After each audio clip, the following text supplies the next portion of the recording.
Then he turns around and joins the evil empire, Nicholas K. Associates. You say it like it's a bad thing. It's a very bad thing. Now, Corvis going right after Sean Damage McNelis. Jungle Jim Wilder with TJ Blade, and this is one that we've seen since last season. KTB and Robbie Roller interrupted by Blade and Corvis. No surprise to the matchups early on. Jim Wilder and TJ Blade, Robbie Roller and KTB. A lot of history in both of those matchups. Sean Damage McNelis trying to take on the beast. KTB putting him into the corner and laying some shoulders into his midsection. Jungle Jim springboard crossbody to the Hunter. Corvis and Blade trying to collect themselves in opposite corners. How fitting, actually. Jungle Jim Wilder defending Slafari from the Hunter. Tilt-a-whirl from Jungle Jim Wilder, and then that spinning crescent kick. And now Corvis right back on the attack to Sean Damage McNelis. TJ Blade taking Corvis down. Blade with a cannonball into Corvis, into McNelis. Damage in a bad spot there. Jungle Jim Wilder get out of the way of Blade. Straight out of the Six Flags Safari, taking a break from his job at the Rainforest Cafe. The disrespect.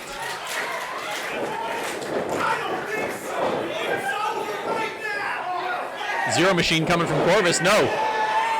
An inside crescent kick from Jungle Jim Wilder. I heard there was a wild sighting of Jungle Jim Wilder down in Orlando. Cypress, do you clarify what happened over there? Well, I mean, he was at the Animal Kingdom, obviously. Funny fact about Jungle Jim Wilder, he was an extra in Ace Ventura 2 and Nature Calls. A Jungle Jim chant from the Ghostbusters of New Jersey spurring on. What's next, a seesaw chant? Manhattan dropped into a German suplex. Oh, Roller, look behind you, man. There's a spot that JC has found himself in before. Get out of the ring, man. No, Robbie Roller has seen his fair share of Robbie Roller just showed you what you should have did. You should have eliminated him.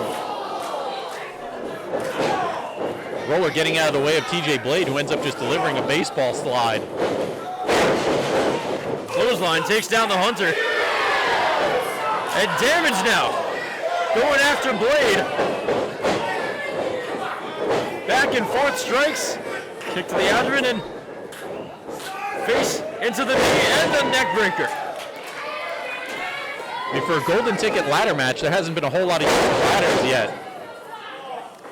And Jungle Jim Wilder was getting the ladder, but only bringing it into the ring, not to be used.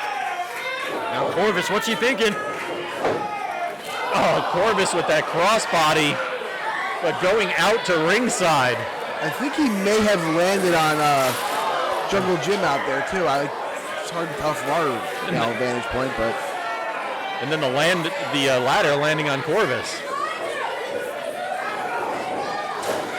Now Damage.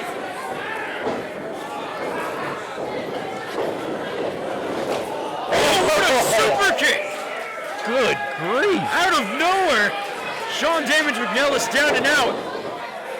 Now Roller, is he going for the FAFO? No, Blade escapes. And the neck just snapped on that landing. Blade in full control right now. Looking for the wasted there, and Jungle Jim stops it. Unorthodox offense from Jungle Jim Wilder, but it's what we like to see from him.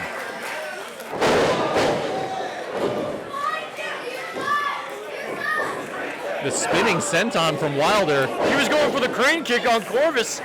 Wait, now Corvis. Zero Machine! I mean, that's great, but there's no pinfalls. Right now, the ring is all Eric Corvis's. And he's got the ladder. Trying to position it right under the golden ticket briefcase. A lot on the line here. The right to challenge for any championship in the company is contained in that golden ticket contract inside the briefcase. Oh, Corvis goes headfirst into the ladder and then ends up hitting the ladder into the turnbuckle and then going into it a second time. KTB sending Corvis up, over, and through. KTB took too much time. Didn't see Sean Damage McNelis behind him, and an avalanche with the ladder right behind KTB. And now Damage's chance to climb. No, he's not going to climb the ladder. It's going to cause some more damage to KTB. Oh, the stomp from the middle turnbuckle. Hoping it wasn't going to drop the elbow there. And now the Hunter has Damage in his sights. Sending Damage tailbone first into the ladder. Wasted, maybe? Oh! Roller! Yeah, the ladder may be broken. Robbie Roller may be broken. You gotta watch it with the ladder. You gotta climb it still. I don't know if he's gonna be able to climb it after that. TJ Blade taking his turn now. Oh, crane kick! Sending the ladder into TJ Blade. That's just ugly. Jungle Jim Wilder taking a ride on the wild side. And devastation. On the ladder. KTB. Oh, dropping. That's a setup for the splash from KTB. Turns around right into the mat mechanic.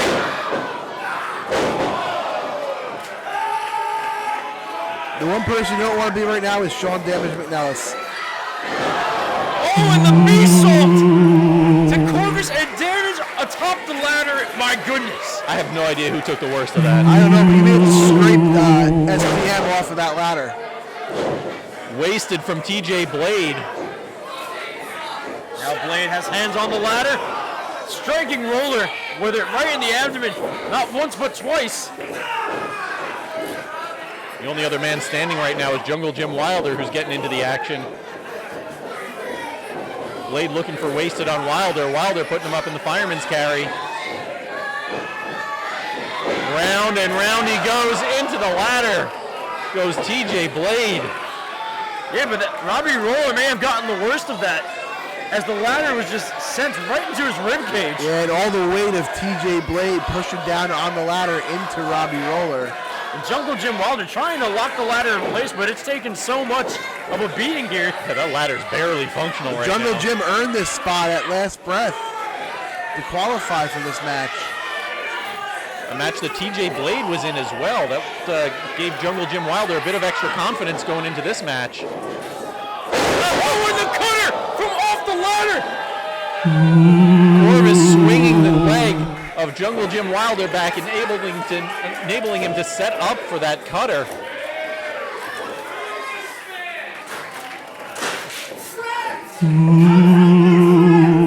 Corvis calling for friends. Nicholas K. and Ty Thomas are coming out. Nicholas K. and Wrestler of the Year, Ty Thomas. Who is 0-1 in 2024. And look at the size of that ladder. I think that'll more than get the job done. The ladder might not open over there. You have low ceilings here at the VFW. NKA sticking together, helping their newest member try to get the golden ticket. As Nicholas K. said earlier before this match started, it would be 3 years in a row that NKA would be in control of the golden ticket.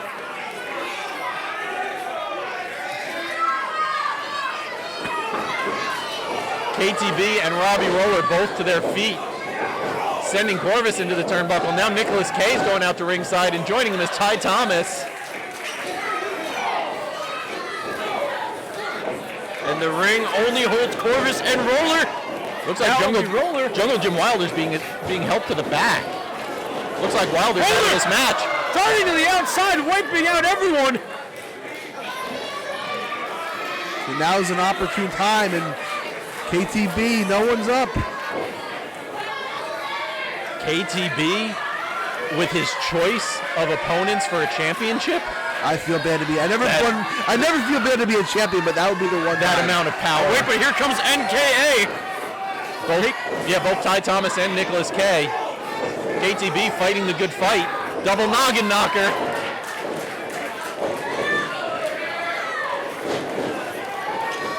Oh, the beast is gonna fly. KTB up and over the top rope. Everybody is just wiped out. Just carnage outside the ring. I gotta right say, now. I feel bad for Sean Davis McNelis. Every time he gets up, someone falls off. Everyone except Corvis. He's at the top of the ladder. No! Aaron Corvis!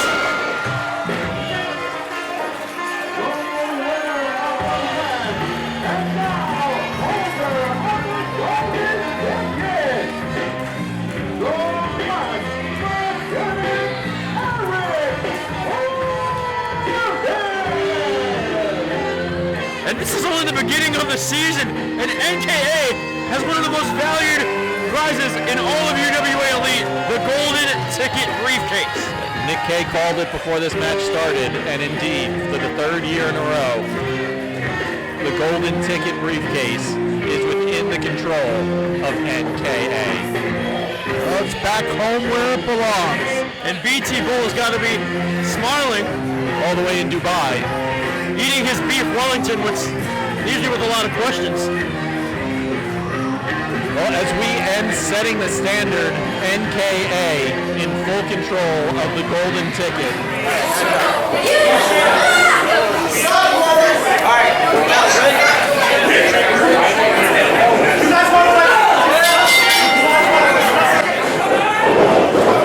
And an all-out brawl here in the opening stages of our main events. All singles titles on the line. The UWA Elite Championship, the Ironman Championship, and the iChampionship. You know, Eric Corvis said on Facebook yesterday that this is the biggest match in the history of UWA Elite. I think he's right.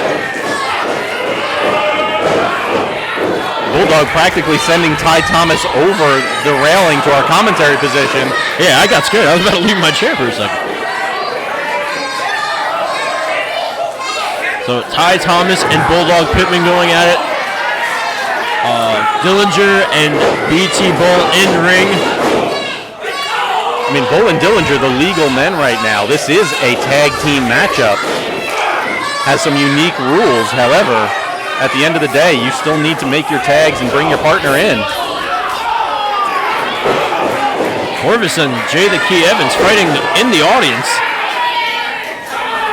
Meanwhile, Bull and Dillinger going shot for shot in the middle of the ring, both of them spilling to the outside. Real quickly, I don't know what's happening out here, but what's the strategy of the contingent? Like, if you're Ty Thomas, do you want to get in the ring? Well, like, you want to defend your title, but then at the same time, the longer you're out of it, there are no countouts. Yeah, no countouts and no disqualifications in this one. That is something. That is a tactic that UWA Elite management did see coming.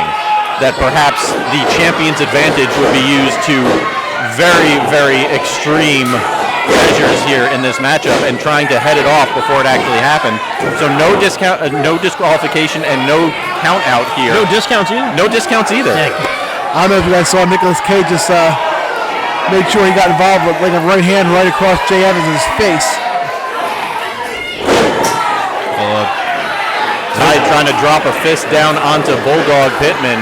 Nobody home, however.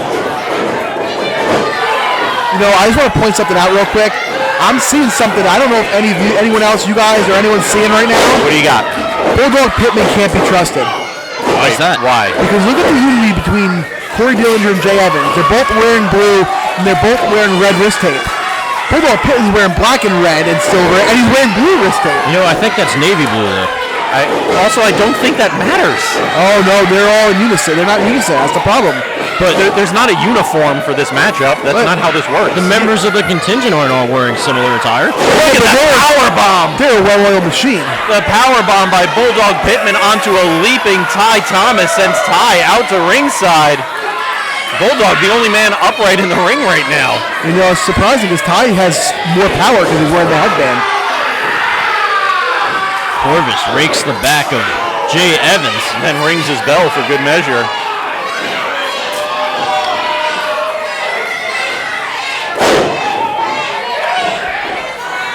Corvis and Evans matching up inside the ring.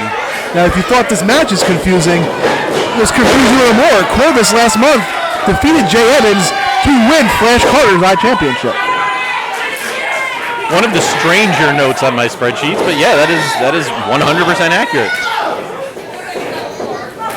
I wish Flash Carter a speedy recovery right now, but I really don't care.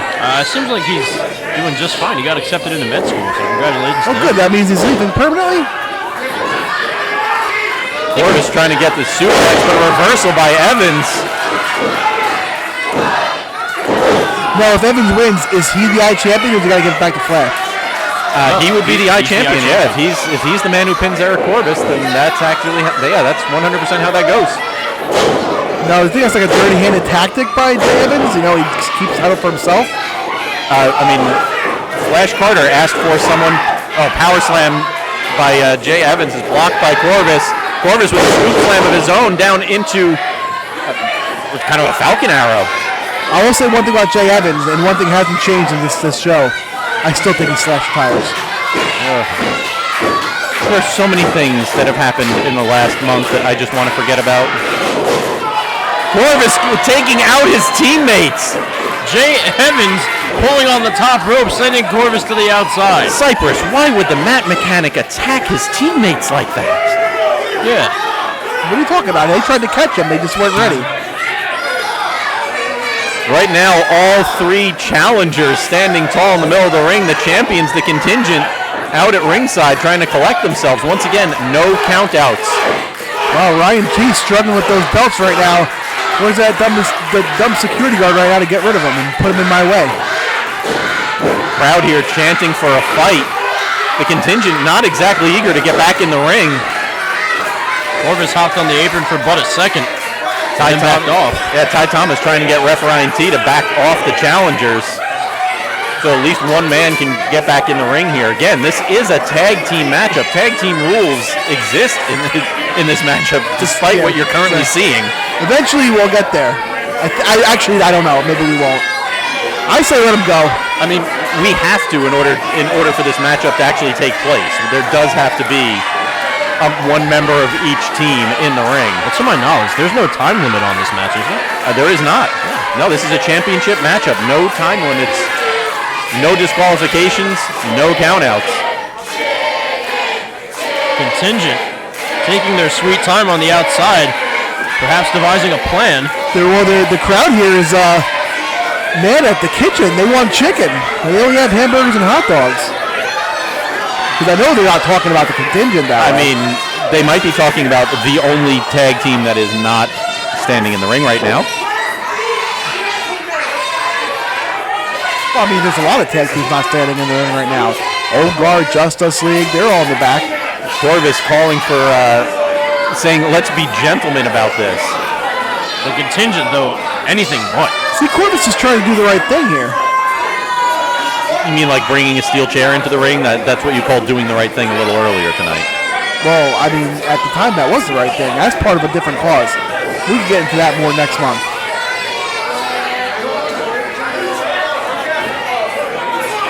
Be with us next month at Crossroads, actually 3 weeks from now, at Crossroads, Middlesex County Fair, August 10th, Saturday night. Get your tickets, middlesexcountyfair.com. All UWA Elite events for the day are included with your fair ticket. But don't come just that Saturday, come all week, because the DynaMike Davis tournament will be happening all week. And now it looks like we've come back to the traditional six-man tag I style of told things. you we'd get there. Corvis and Bulldog right now, the legal men in the ring.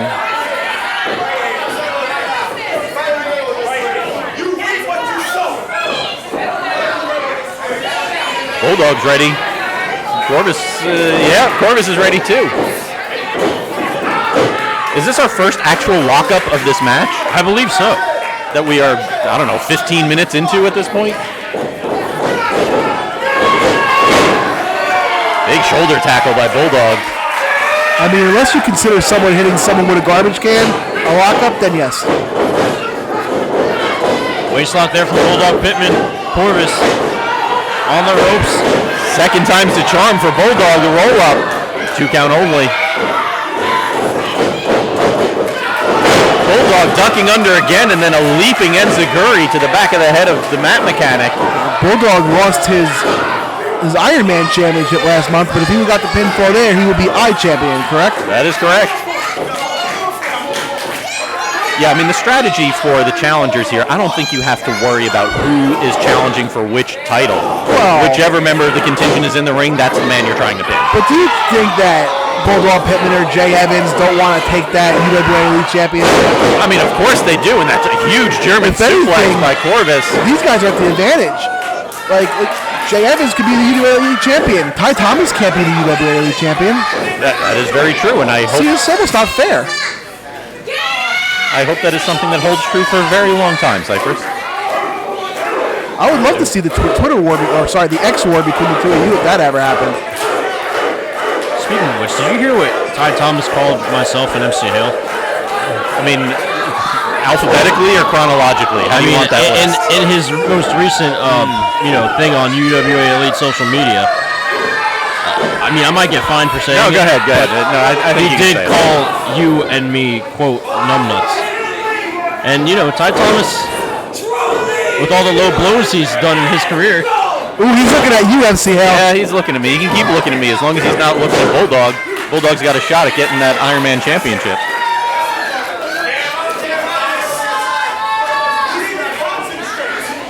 Far be it from me to be a distraction in a Ty Thomas match. I think to make this match fair, since the contingent can't challenge for any title they want, after whatever title they have, what that fall's done, they should be allowed to stay at ringside. I think that's fair. No. I mean, normally I give explanations for why. Just no. You got to give them something. Kind of surprised that the contingent doesn't try to compete under Freebird rules. Any member of their faction can defend their titles. Would that mean McNelis could defend the title? In theory, I guess it would, but I don't think we recognize Freebird rules here in UWA Elite. Now Bulldog Pittman taking a beating from BT Bull, nearly choking the life out of him. Let's go Bulldog chant. Corvis tags in. Bull holding Bulldog in a very vulnerable position. But look at Corvis just staring down the challengers. All right, so the UWA Elite title was just on the line. Now it's the iChampionship on the line. iChampionship. So every time the tag comes, we got to make that clear. The current iChampion Eric Corvis in the ring right now with Bulldog Pittman.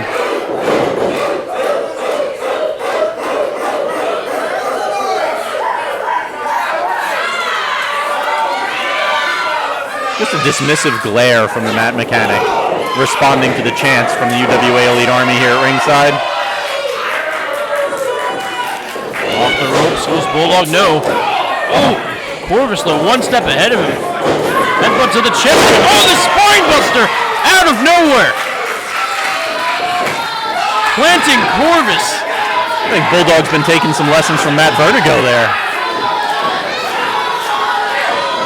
Look at Jay Evans. Evans a house of fire over there. Dillinger wants the tag.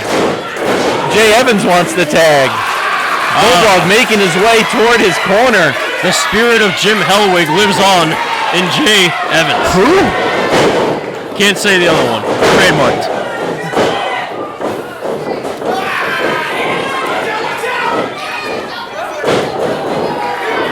Thomas trying to put a backdrop onto Jay Evans. Jay Evans able to roll through it. There's the power slam from Evans. Kick to the gut from Corvis with the kiss goodbye and looking for the zero machine there, but Evans pushes him off. Oh, and a sling blade. No, the legal man is Ty Thomas, correct? I believe so. I hope Ref Ryan T is keeping track of this because it is a little bit difficult. I know it's not BT Bull. Oh, Ryan T looking like we're going to count anyway, though. The crossbody to the back of BT Bull. Evans still the legal man in the ring. Some of that energy that he was showing on the outside has certainly been spent by now. Oh, the marquee kick. The marquee kick was defended by Eric Corvis. Corvis just kicking the back of the leg of Jay the Key Evans.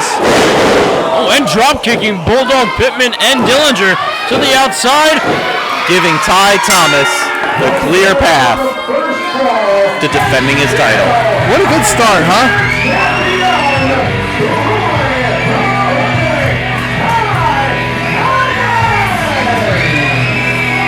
Well, that's one victory, but there's still 2 titles on the line. All right, we have got a 1-minute rest period right now before the next fall begins. And now, Ty Thomas and Jay the Key Evans must exit the match. Give it to him, raise his hand. Well, Ty Thomas, Still the Iron Man champion, your Iron Man champion. unfortunately. All right, Ty Thomas and Jay Evans now will be leaving this matchup. But hey, the iChampionship and the UWA Elite Championship are still up for grabs here. And security helping out Jay Evans, trying to lift him. All right, our second fall is going to be beginning here. And it looks like BT Bull and Corey Dillinger are going to kick things off. Look at the look in Dillinger's eye. Cracking his neck, making sure he's... Yes, I see it. Yes, wrestler of the year. I see you. Exchanging pleasantries with Ty Thomas as he leaves ringside. Some, we'll call it some strategy here from the contingent. Looks like kind of what you were alluding to a little earlier, Cypress. Neither one wants to get in the ring with Dillinger right now. Yeah, Bull making the tag. Corvis didn't look too happy about it. Shot to the back and a chop. That's just going to anger Dillinger. Just poking the bear. Ooh, meeting Corvis on the ropes. Huge collision there. Couple of lefts from Dillinger. And I gotta say, I almost messed up and called him the champ. That's how used to seeing gold around the waist of Corey Dillinger that I am. Dillinger almost became the iChampion right there. Corvis now picking himself back up with some help from the ropes. Oh, Dillinger's loading up the elbow. Oh, but BT Bull right there to stop it. Misses the D elbow, but Corvis responds with a big right hand. Yeah, the distraction from BT Bull was enough to let Corvis get his wits about him again. And Corvis with the cannonball. And now cover hooking the leg. Not even enough to hook the leg. 2 count only.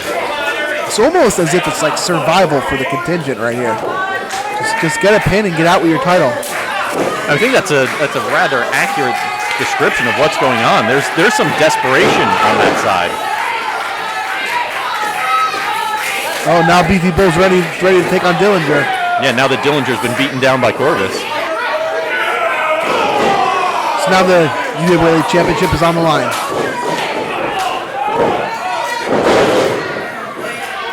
Only a 2 count there for BT Bull.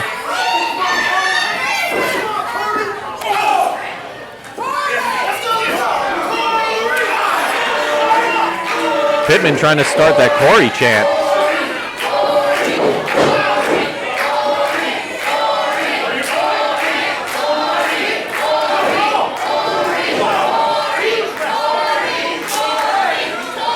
All right, the tag is made. The iChampionship now being defended in the ring. So Ryan, I have a question for you. Can I get disqualified? Oh, Eric Corvis asking Ryan T if there are any disqualifications in this match. You know, I can't help but to think he knew the answer before he did it. I feel like that's, yeah, I think that is exactly. His tone indicated so. Well, the low blow being delivered by Eric Corvis. The iChamp choking out Dillinger, and then tagging in the UWA Elite Champion, BT Bull. Assisted Irish whip sends BT Bull back first into Dillinger. Sends Bulldog Pittman to the outside, but Pittman, though, sliding under the ropes. Referee Ryan T trying to keep things together, and now Corvis getting a piece of Bulldog Pittman. Yeah, just raking the eyes. Well, that's kind of Pittman's fault. I think BT Bull is trying to hit the ropes, and Pittman just happened to be in the corner. Corner that he's been in for most of the match. Well, you've got to learn to get out of the way. You're in a tag match. BT Bull and Eric Corvis going to work on Dillinger as he's trapped in the corner. Double team from the contingent right here. Looking for a double superplex. But Dillinger delivering some shots to both Corvis and BT Bull, and makes their heads collide. The double noggin knocker from Dillinger, and then a double shoulder tackle.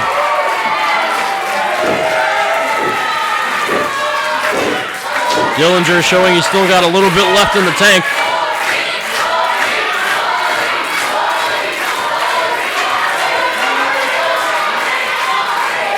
Nicholas Cage taking his jacket off. That's not good. Dillinger able to make the tag to Pittman. Pittman's all fired up. Clotheslines all around, a drop kick to Corvis.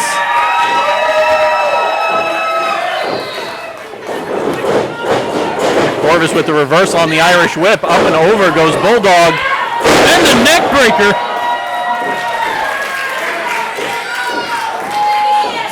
Bulldog Pittman is amped up. Seems like he is refreshened, and, well, I might have spoken too soon. Yeah, huge right hand from BT Bull. Evens up the score very quickly. Is this a pile driver? A double tombstone pile driver?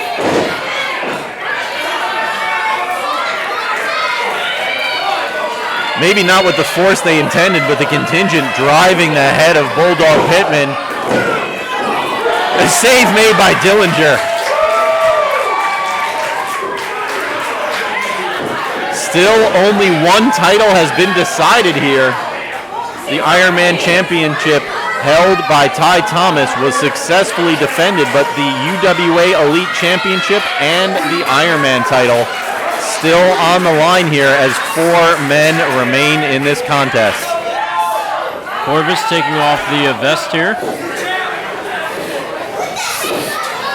Corvis and Bulldog in the ring. Corvis setting up for the zero I machine. hope Bulldog writes a thank you note to Corey Dillinger because he kept him in this match. Wait a minute. Is it time? Shock collar! Shock collar for Bulldog Pittman! BT Bull's not paying attention! Bulldog Pittman is the iChampion!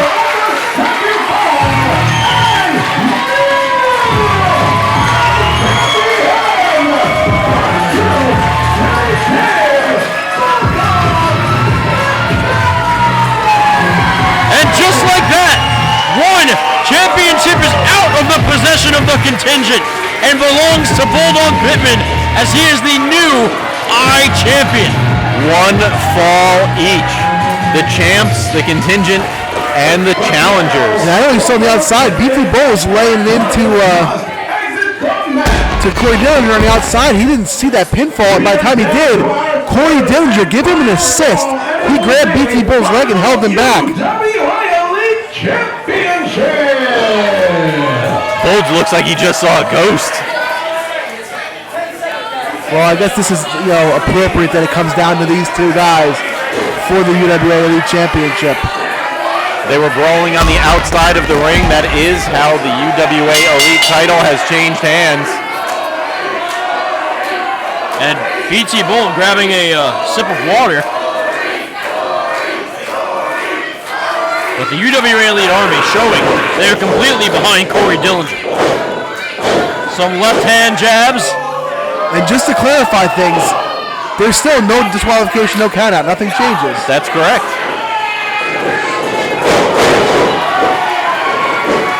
Dillinger with the hook in the leg, too.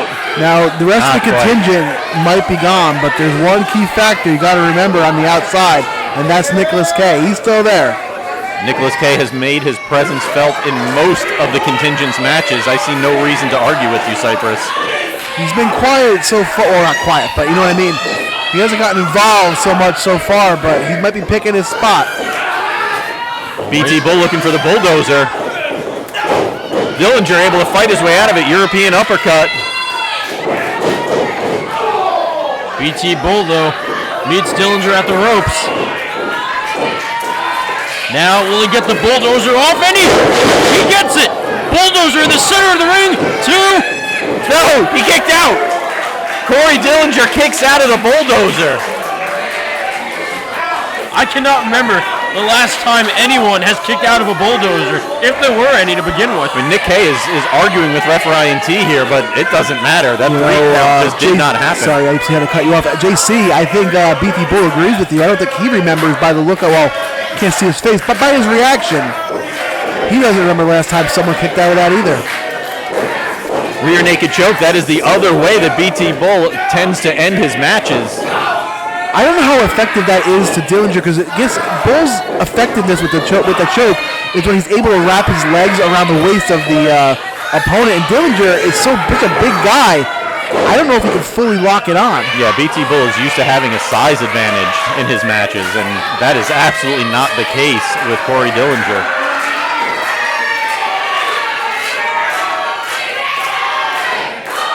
Bull sizing him up. Dillinger just getting to his feet. Big right hand, but no, blocked by Dillinger, delivers one of his own and then ducks another, but then the reverse elbow from Bull finds the mark. Kick to the gut there from Dillinger. BT Bull responds though with the forearm. Dillinger ducking under. And then an inside-outside slam from Corey Dillinger. Not a 3 count, however. I give Dillinger credit. These guys have been in the ring with each other so much, they know each other's moves. Dillinger trying to pull something else out, something new there.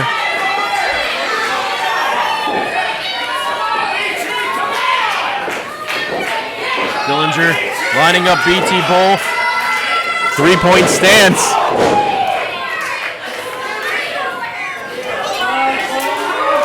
Now he's calling for it. Will we see the D elbow? Oh, cut short though with the big boot to the face.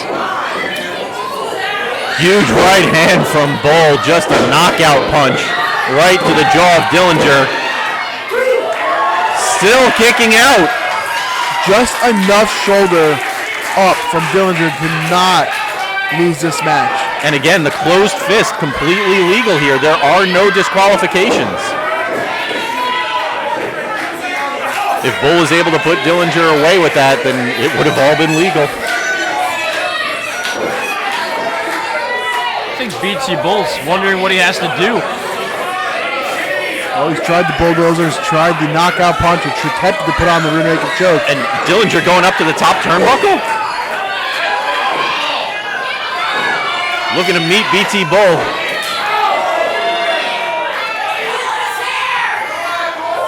Shot from Bull, a shot from Dillinger. And Dillinger gonna meet him up top.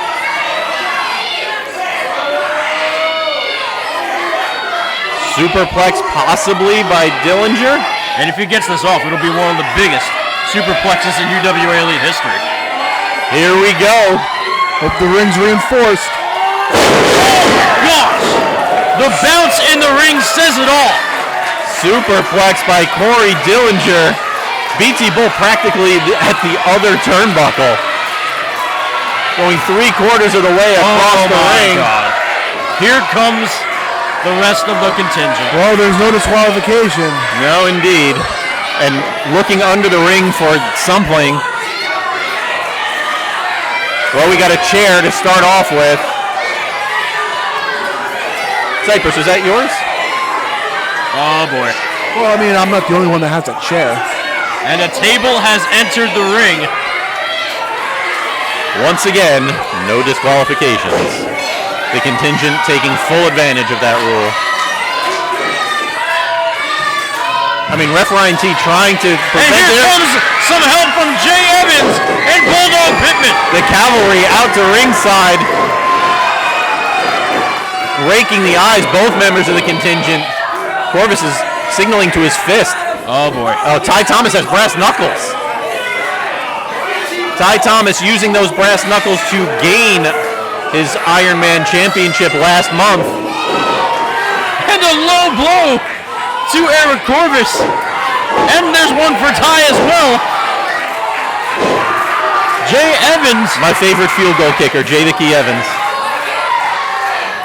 Uh-oh, he's got hands on the brass knuckles. Oh, we're handing him off to Bulldog. Turnabout is fair play. Oh, vicious right hand with the brass knuckles to the jaw of Ty Thomas. Oh, that's going to be on replay on my phone for a long time. I'm sorry, the Iron Man champion, Ty Thomas. Can't take that away from him. We can try. Oh, and there's Chair shot to the head. and turnabout was fair play, as you said before. MC Hal works there too, as Dillinger references. Last month, Corvis was the one that laid him out with the steel chair, causing him to lose the UWA Elite Championship to BT Bull. And now all three challengers, I guess we now have to call Bulldog Pittman a champion, don't we? And I'll tell you what, BT Bull has not moved since that superplex, and now he's all alone. Oh, no, Nick Kay is the one who is all alone. I didn't even see Nick Kay in there behind Corey Dillinger. He's such a big man. D elbow from Dillinger. Marquee kick from Jay the Key Evans. Please put on a shock collar. Oh, a spear that would rival any that you have ever seen in a professional wrestling ring. Sends the professional wrestler careening out to ringside. Oh, but BT Bull colliding into Dillinger, Evans, and Bulldog Pittman.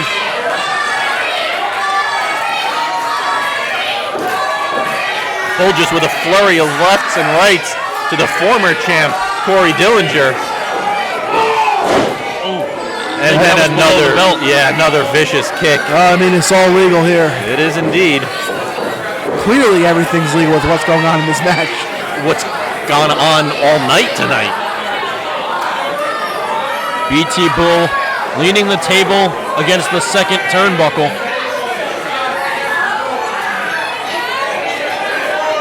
Setting up the legs for a little extra stability, making sure that that table doesn't go anywhere from the corner. Dillinger finally able to get to his feet, but being met by Bull. Seating Dillinger on the top turnbuckle. There's no way, right? Right? There's no way. Superplex him across the ring? I mean, A coast-to-coast superplex. it is physically possible. They are two very tall men. I mean, we just saw Bull go. You mentioned Bull was at the other turnbuckle when Dillinger did it to him. Wait a minute, Dillinger able to sneak out. He's got him in a powerbomb position. He's taking him to the table. BT Bull goes through the table. Are you kidding me? Corey Dillinger just walked BT Bull all the way across the ring and launched him through the champ, putting him through that table. And a roughneck for good measure. Hooking the leg, 1, 2, new champ!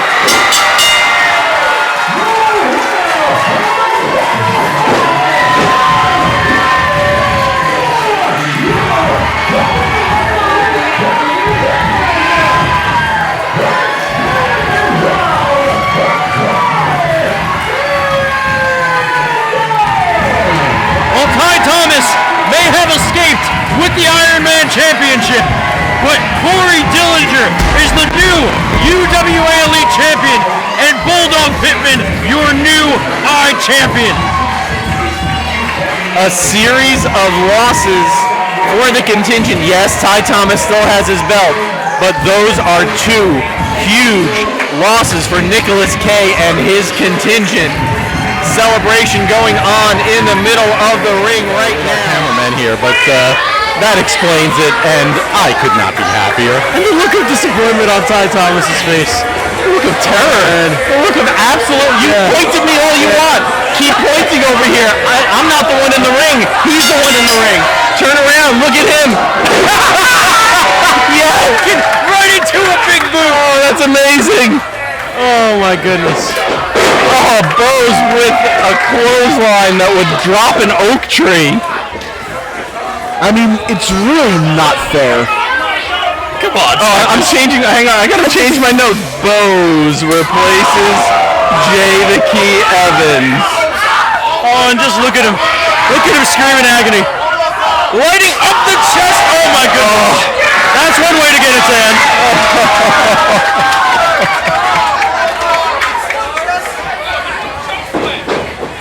Oh, this is amazing. Bose with the avalanche onto Ty Thomas. Well, Ty Thomas, he's laying claim to be the greatest Iron Man champion of all time. I think he's good, but I think there's somebody else. I just can't put my finger on who it would be.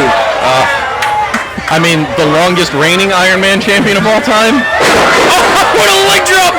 My God! The fact that he has any air in his lungs is insane. Guys, I'm gonna need a cigarette after this match. Do you even smoke? I've been meaning to start. I'm gonna need a cigar. Do you guys see Nicholas K? He's never. He legitimately looks afraid. Yeah, he's been in the ring with Bose. So he knows exactly what Ty Thomas is looking at right now.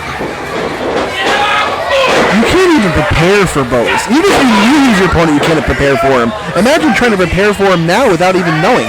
Oh, Ty Thomas taking out the legs, however, with a head of steam, and once again the chop block. All right, well, my happiness is somewhat being drained right now. Yeah, all right. Well, it looks like we got an actual match now. Ty Thomas just going to work on the left leg of Bose.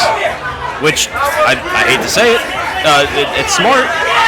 Come on, man. Thomas just, now he's just trying to injure the man. Now he's just spoiling the fun.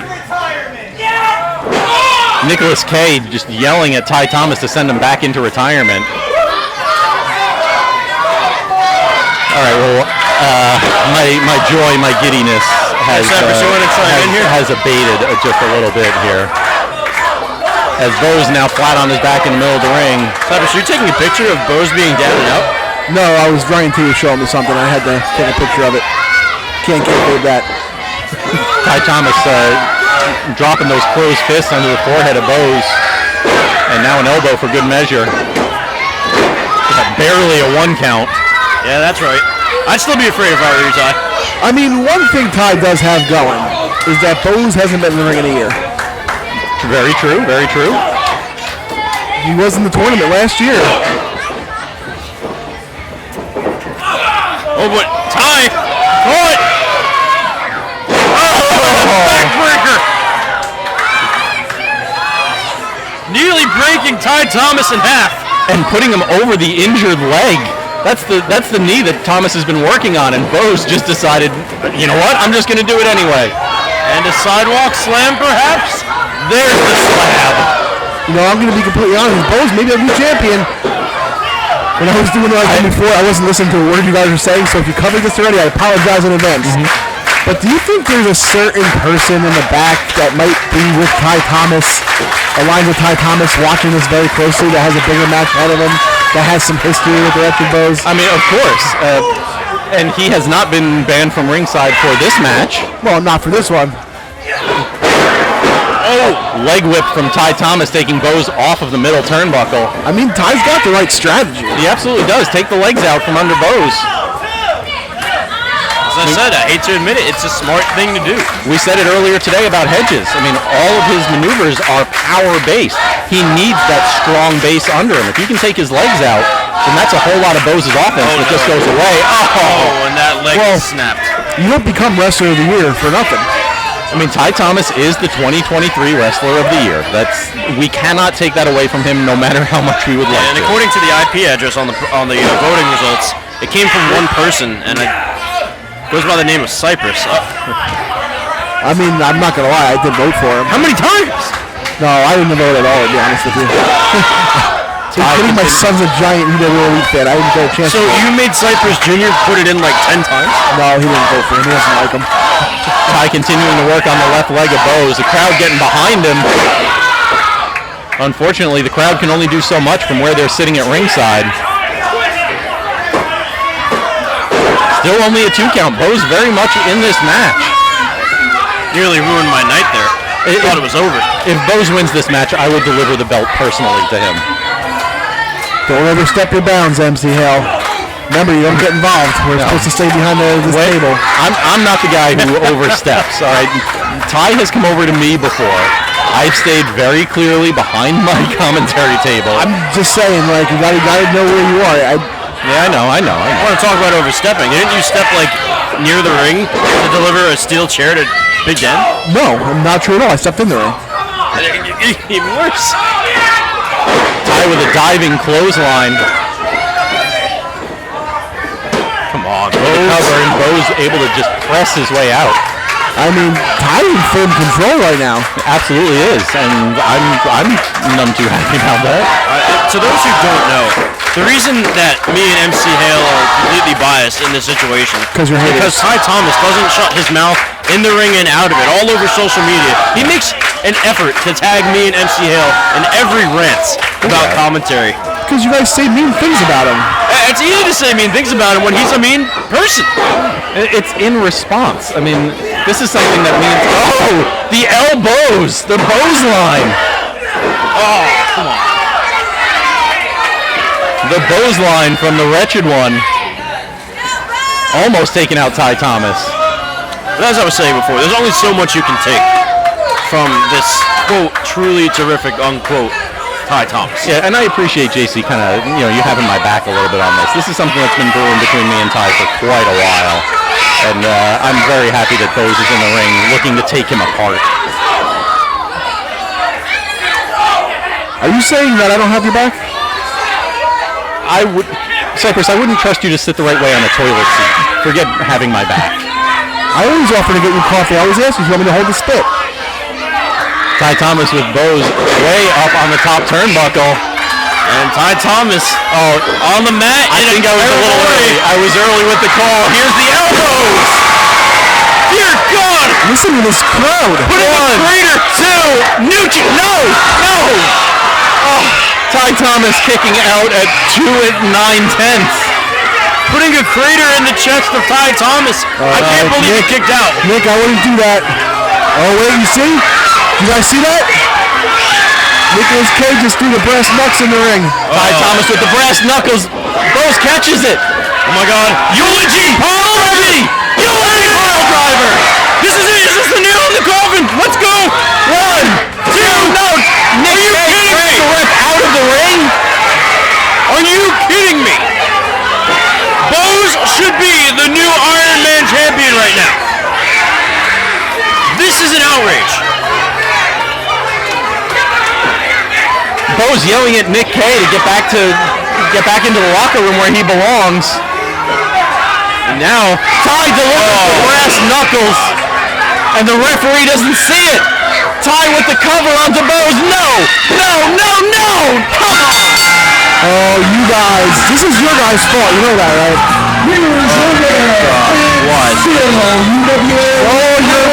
Champion, truly terrific, Ty Thomas. Well, yeah. Ty Thomas. We almost had him.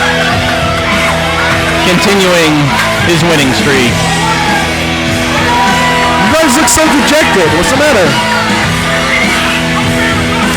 Well, I guess either way, it was nice to see Bose. Yeah, I mean, and let's give it up for the UWA Elite Hall of Fame, the 2024 Hall of Famer, the Wretched Bose. Bose, I mean, Much deserved. yeah, a game competitor coming out from ringside to wrestle his first match in a year. Wait, hold on. Yeah. Ty Thomas just beat Bose, and you're giving the kudos to Bose? Ty Thomas is the former wrestler of the year. He's the Iron Man champion. He just beat a Hall of Famer. I mean, yeah, he's the wrestler of the year. He's Iron Man champion, but Bose has nobody. Ty Thomas has K and brass knuckles. Bose is their all-time. see yet. You defended it. I heard you defended it. No, see? Told you. Oh, every year, what I tell you. You telling me I don't...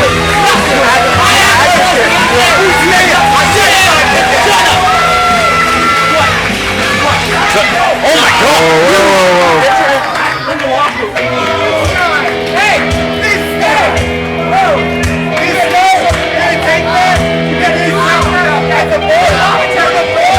Get back in the locker. Come on, get backstage. All right, you had your fun. Come on, go back. Jesus.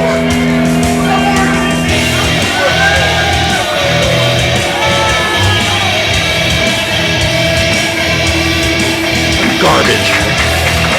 I saw the fire in your eyes.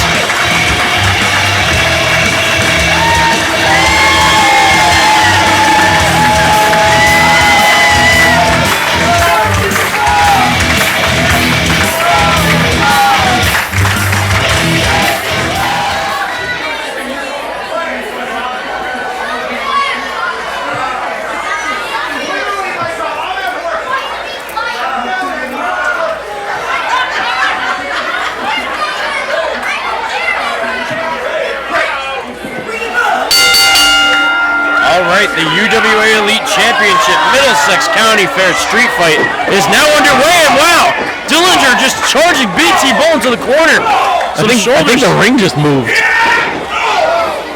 A big knee right underneath the chin, it looked. Taking down BT Bull and unleashing the right hands. Yeah, Dillinger's not going for a pinfall or anything. He just wants to beat on Bull. Well, Dillinger came dressed for a street fight, that's for sure. And yeah, speaking of his attire, he's actually wearing the camo pants, the black bandana, black boots in tribute to Jay Briscoe. Fallen wrestler, gone way too soon. Rest in peace to Jay Briscoe. That's a good tribute by the UWA Elite Champion, Corey Dillinger.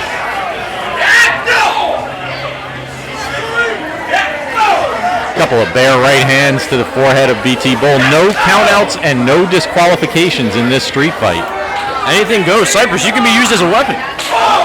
I could be. I'm going to go on the limb and say I won't be, though. You don't think Dillinger can, swing you into... Oh, he can. Part of the reason I'm retired. Wait a minute. So you mean someone could actually help Dillinger to make sure that the contingent doesn't get another title belt, huh? I wouldn't get any ideas now. I'm just saying. I'm just asking questions. Listen, that's all. I'm just asking questions. Maybe you guys will get lucky and Ty Thomas with a 5-day swan come out here and interfere and get suspended for the rest of the season. Hey, listen. If Corey Dillinger offers me a steel chair and holds BT Bull in place, I wouldn't hesitate. I'd be happy. Yeah, we call that pulling a Cypress. I just handed the chair. I didn't hold the chair for anyone. I also didn't put my hands on anyone. No, hands dirty with that steel chair. Just gonna throw that out there. Yeah. We want to throw shade, we can throw shade. Throw shade, throw tea, throw whatever we got at hand. Who does coffee? Dang it, Cypress, it's nighttime. There's shade everywhere. Now the action coming towards the commentary table. Yeah, Bull just raking the eyes of Dillinger. Somebody's got to protect MC Hale's equipment. If I had $1. Someone might have to protect MC Hale.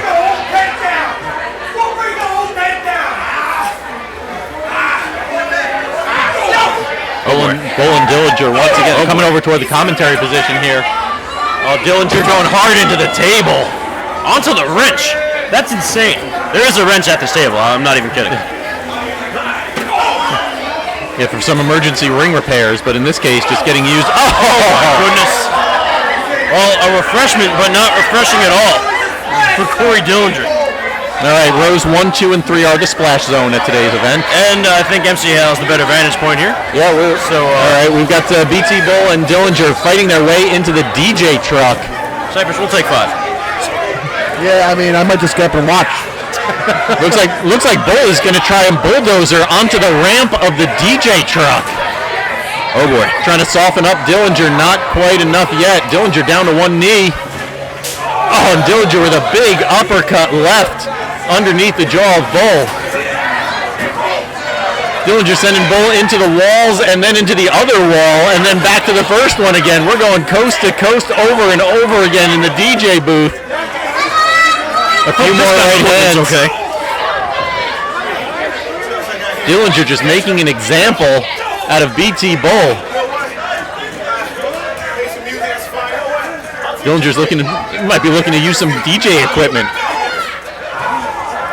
I hope we don't have to pay for that. Hitting Bull with anything that's not nailed down.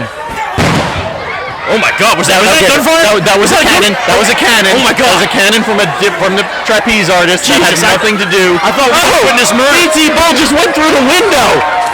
Dillinger sent BT Bull through the window. Through the window of the DJ truck. That's insane. A wild right hand by Bull. Oh, and then Dillinger drops Bull onto the traffic cone in a way that hasn't been used since the pineapple. Yeah, you're right on that one. I just got a close-up. I just had to leave the table. I couldn't see. Dillinger raking the back of Bull as we're making our way back under the tent, I think. I hope. We're going into the hay bales next. Oh, I gotta take 5 again. Bull and Dillinger just beating 7 shades out of each other.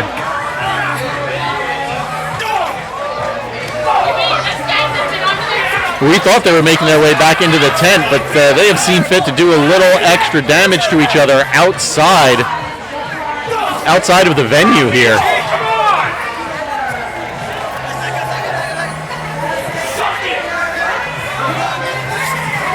Once again, don't forget, this is not even our main event. Our main event is coming up next. It is the finals of the DynaMike Davis tournament, the 4-way matchup between Vertigo, Powers, Corvis, and Boom. And now the action has made its way back underneath the tent. Did you guys see it all? Because I'm like a field reporter now. Yeah. There was a backdrop into the hay. I don't know if you guys saw it, but I did see it. All right, backdrop into the hay, and now BT Bull making his way back out to ringside. And going underneath the ring. Oh, we're looking under the ring for who knows what. I see some chairs under there. Cypress's weapon of choice. I mean, I got one here.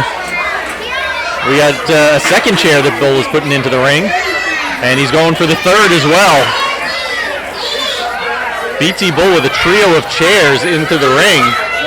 I don't know what's going on. I got guys. These guys are going into the DJ booth, going into the hay. There's people who shot out of the cannon over on the other side of the fair. Oh, you missed it. I thought it was gunfire. Yeah, we were a little bit concerned.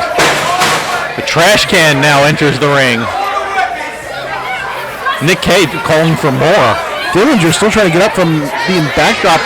He got backdrop on the hay, but there was a gap in the middle of the hay. I don't know if he hit the ground. Dillinger's got a broom. Sure, why not? Got to sweep the competition. Sure. Well, no. Oh boy. Dillinger, no man. Oh, right into the gut. Right into the midsection. Thankfully, he turned around. We might need to start clearing the fans away at this point. We're making it back to the ringside area. Dillinger putting BT Bull back into the ring.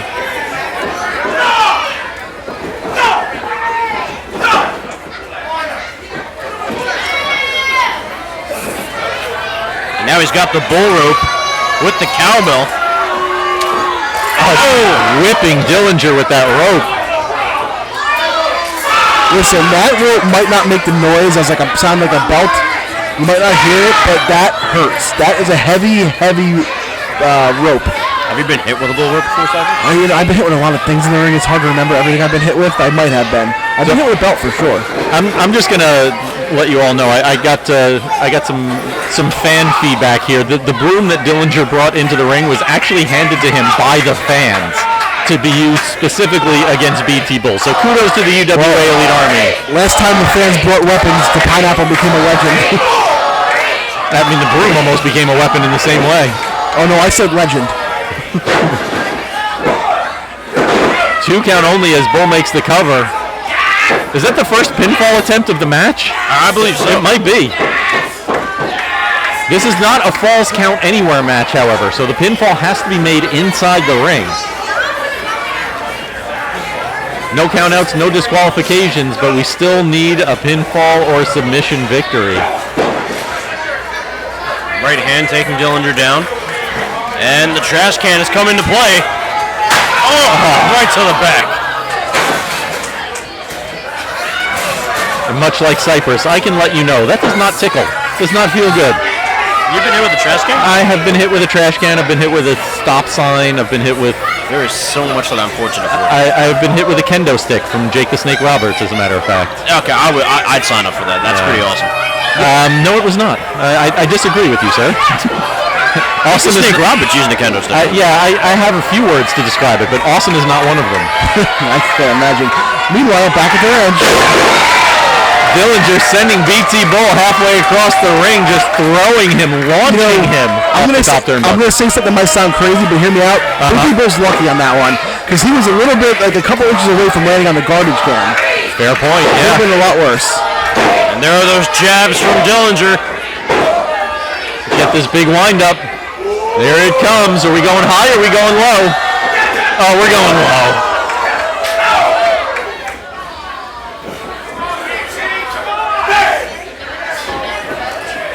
Oh, come on, man. Dillinger off the ropes, but Nick Kay grabbing his ankle. I know this is a street fight, but come on, Kay. Oh, Dillinger's got Kay. And this is completely illegal. Dillinger's got Kay. And I'm liking it. Oh, Bull's got the trash can. Yes! Oh, boy. And he just cracked Kay in the head with the trash can. Oh, but then Bull used it as defense. Dillinger trying to punch his way through it, injuring his hand and then getting a face full of trash can from Bull. Maybe some medical help for Nicholas Kay. I see a fire engine. I don't see any ambulance. Scrape him off the floor. We almost had a new champion. Dillinger kicked out. Nicholas Kay wouldn't have got to enjoy it. Dillinger kicks out of being brained by a trash can. Ryan T was trying to remove the trash can in pure dumb Ryan T fashion. He tried to shove it underneath the rope instead of just dropping it over the top rope. And now BT Bull's got it again. Yeah, big wind up from the challenger. Yeah, he used it as a projectile. Change of direction from Dillinger and a huge clothesline. Hook in the leg, 1, 2, and still only a 2 count. You know, all these weapons in the ring, and who would have thought the biggest weapon right now would have been Corey Dillinger's left arm. It almost did the job. Nick Kay in front of our commentary position here, just barely starting to regain his senses, regain consciousness. And now Dillinger has hands on the steel chair. One of the steel chairs. I think there's 3 or 4 in the ring right now. Oh, cracking it across the back of Bull. Oh, Champ's calling for another. You know, something bad always happens here in one of these matches at the county fair. I'm starting to get a little nervous. Like every year, something it never ends well for somebody. And now, wedging the chair between the top and middle turnbuckle. Yeah, I think Dillinger is about to give BT Bull a very, very bad day at the fair. Was it worse than Nicholas Kay's day? I think we're going to find out. Oh! Yeah, just worse. going after the hand of Bull. I didn't even see his hand there. I just thought he was slamming it for effect. Dillinger sizing up his opponent. There's no special effects in wrestling, Cypress. No. What do you think this is, the MCU? You hear BT Bull apologize. He's yelling to Dillinger, "I'm sorry." Oh boy. He has got the cowbell and Bullrope. This is bad. Bull's just chanting, "I'm sorry." You think Dillinger cares? Oh, low blow from BT Bull.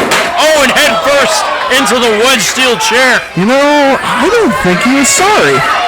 I think you're right, Cypress. He might be sorry about what he did to Nicholas Kay. Dillinger just barely getting that arm out. And I'll tell you what, from our vantage point, Ryan T, he had to be there, but I couldn't see it. I thought that was 3. As did I. I mean, yeah, Ref Ryan T with the best view of it. So, yeah, we're going to have to go by his decision. Thankfully, he's wearing the glasses today, right, Cypress, so we can count right. Hey, maybe we're getting a picture-in-picture right now. That'd be amazing. If you wear the glasses, you learn how to count? It's something I mean, not the case like for Ref Steve, but... Oh, boy. Bull sending Dillinger head first into the top turnbuckle. Head of steam, but reverse elbow from Dillinger cuts off Bull, and then a kick to the head besides. Just got him. And a diving shoulder tackle off the second turnbuckle. Still not enough. MC Hill, do you think that was greater than the truly terrific?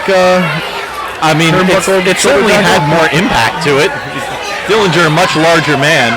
Far be it from me to ever criticize anything that truly terrific Ty Thomas does. But yeah, I do think Dillinger had a pretty good shoulder tackle there. Ridiculous. Looks like Dillinger's stacking up the steel chairs.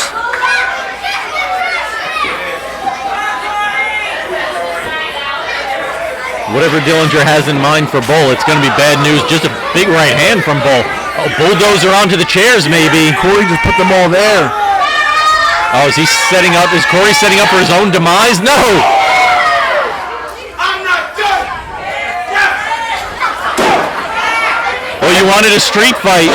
Dillinger puts the shirt of BT Bull up over his head so he can't see these lefts coming in. Meanwhile, Nicholas Cage made his way to the back. I think he might be seeking medical attention.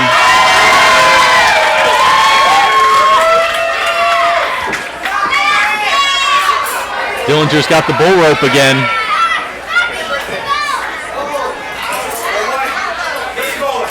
Oh, wrapping it around his elbow?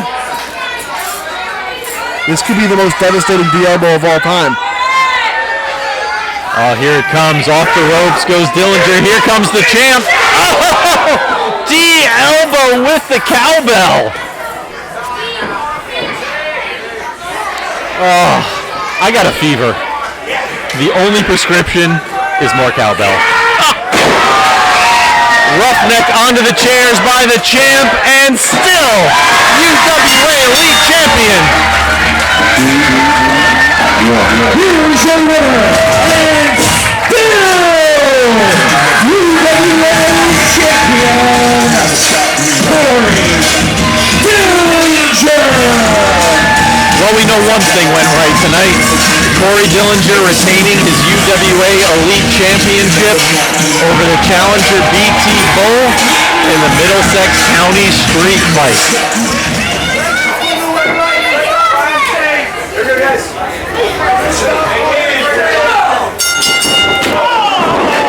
Well, wasting no time getting our main event underway.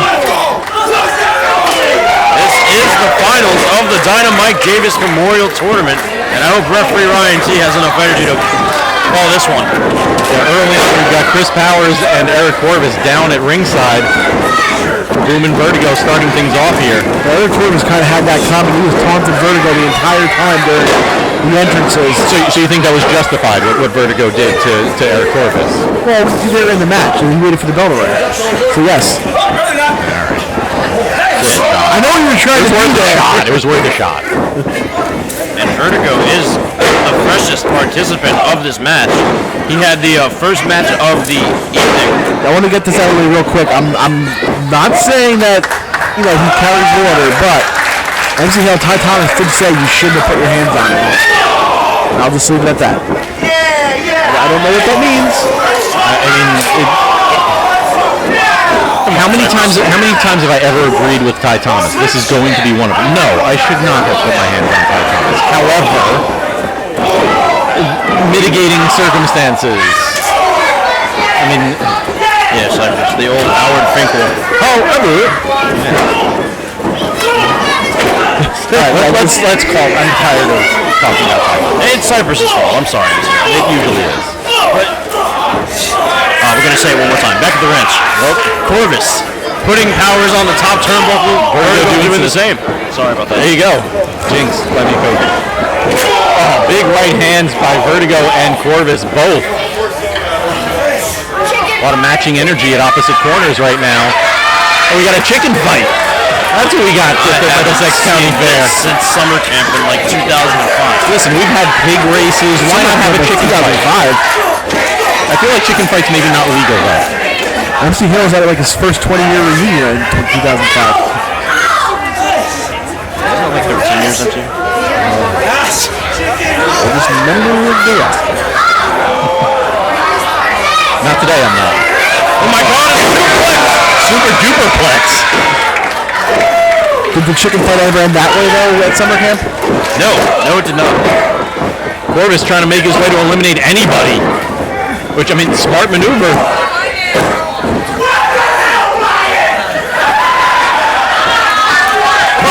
Corvis just begging for Ryan T to count somebody out for him. Can't hate the man for doing his job.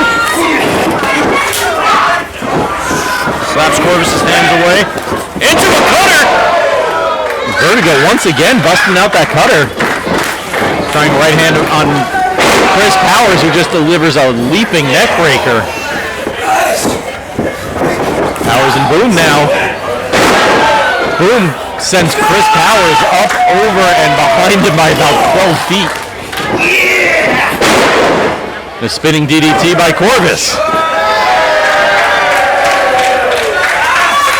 Corvis the only man standing right now. Corvis was just a kick to the back on Boom. One thing, we will be guaranteed a brand new DynaMike Davis Memorial Tournament winner tonight, no matter what. Oh yeah, right, yeah. So tech, cost, damage, and opportunity. I'm just saying, I was going to go into details. Vertigo's flying. Vertigo with the suicide dive onto Eric Corvis. There's not a lot of room out there, but he found like the one spot that there was room. There's a small little aisleway. Hey, but now Power's gonna fly. The front flip senton, wiping out Vertigo and Corvis.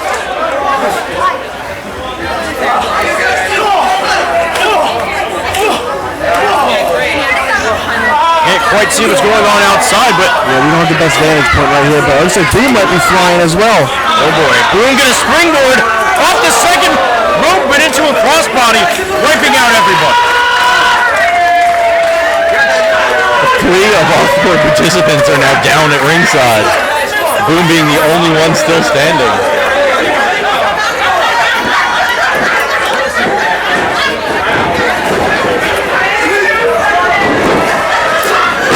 And a roll through flatliner. That might be the end for Corvis too. Only gets 2 out of it. Vertigo entering the ring now. A kick to the midsection. Going for the drip drop there, but Boom Harden had it scouted. Protect your neck from Boom Harden. Classic song. Cypress, you old enough to know that? No, I have no idea. And the roll through there from Boom going for the pinfall. Still nobody has been eliminated. What a feather in the cap that would have been for Boom Harden to eliminate the leader of the Old Guard. You're more of a Sinatra than that King Cole Dean Martin guy. No, that's MC Hell. I mean, you're not wrong. I like Nat King Cole. I failed to see how that's relevant, but no, you're not wrong. Yeah, sure. I enjoy good music. Well, I thought if Cypress was old enough to remember Protect Your Neck, he definitely would remember Frank Sinatra. The Rat Pack. Corvis looking for a Super Zero machine off of the top turnbuckle. Yeah, speaking of Rat Pack, the contingent. Wow, that's it for Boom Harden. Boom Harden has been eliminated. All right, Eric Corvis sending our first elimination out. Oh, Shining Wizard from Powers. Oh my God. 1, 2. Oh, man. I thought we would have had Corvis out of here.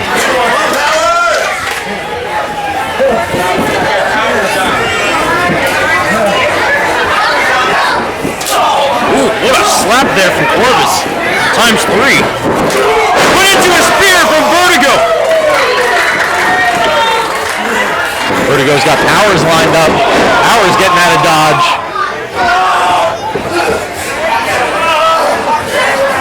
Corvis is holding his right shoulder. Corvis has injured his right arm before. I mean, just add that to the list of injuries Corvis has faced here this weekend. Week.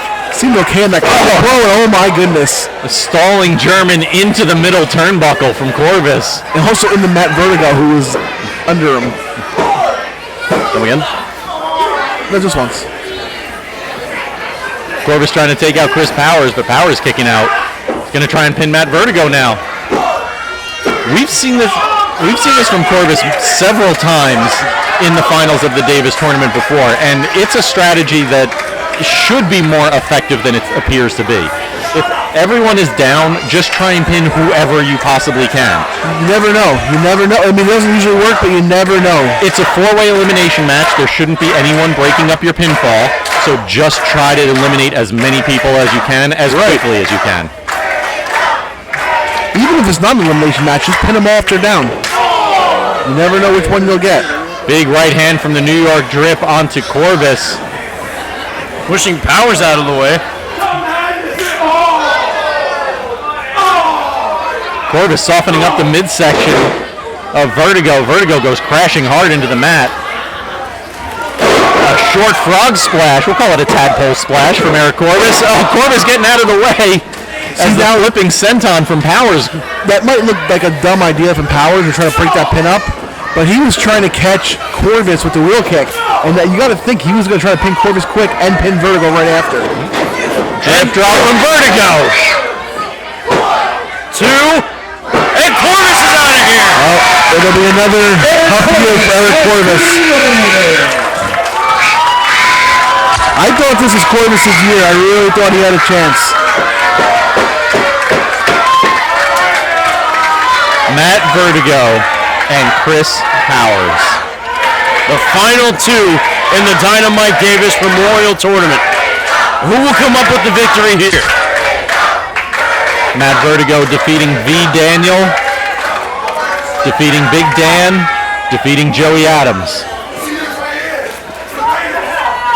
Vertigo showing off the DynaMike Davis Memorial headband on his knee. Chris Powers with victories over Troy Locke, Jeff Cannonball, and Adam Bazar. Ducks the clothesline and the back elbow, but didn't duck that. Choke slam from Matt Vertigo. Wow, only away from being crowned the winner. I think Vertigo thought that was it. The height and authority that he slammed Powers down. I can't believe Powers kicked out. Yeah, that was Jelly Roll-esque. Jesus. Vertigo looking for that escape from New York.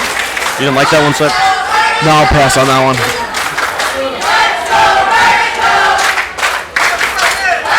Chant of Let's Go Vertigo here from the crowd here at the Middlesex County Fair. Chris Powers looking to roll the dice. I think Vertigo just got spiked on his head. He was going for a DDT. Was Chris Powers double arm inside cradle flipping powerbomb by Chris Powers 2 and no! Matt Vertigo kicking out in 2 3/4. I don't know how he kicked out of that. He got spiked on his head and then a double underhook suplex. Yeah, Powers spiked him and held on to the double underhook, picked him up, and suplexed him again. Powers with a wheel kick. That might be it. Onto Vertigo with a hook of the leg, 2, and no! Matt Vertigo kicking out once again. Oh, here comes the old guard. Nah, not like this. Come on. Well, we're here to support the leader. And which one is the leader? The one right there. That one. Oh, that one. Not the other one? Not that one. No, not that one. The other one. Now I understand. Wait, look. Chris Powers.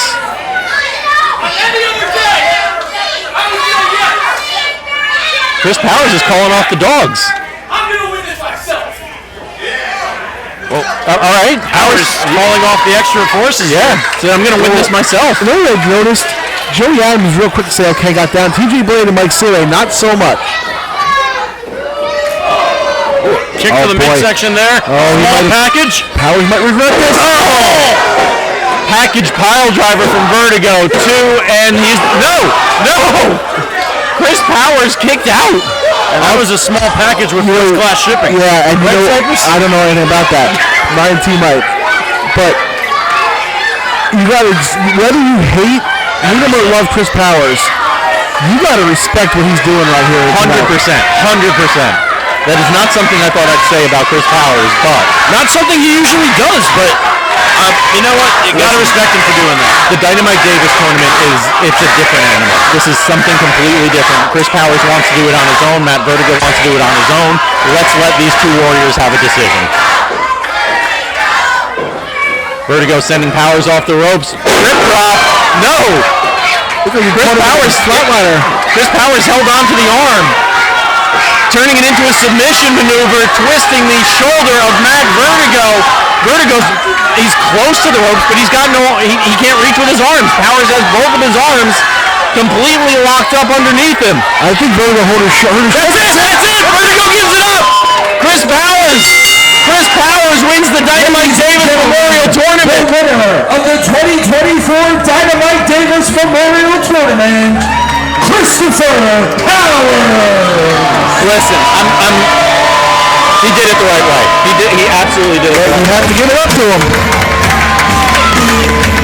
I know Chris, everything aside, I've known Chris Powers for a very long time, and there is no one that deserves this more than him right now. He did it. What more can you say than he did it the right way?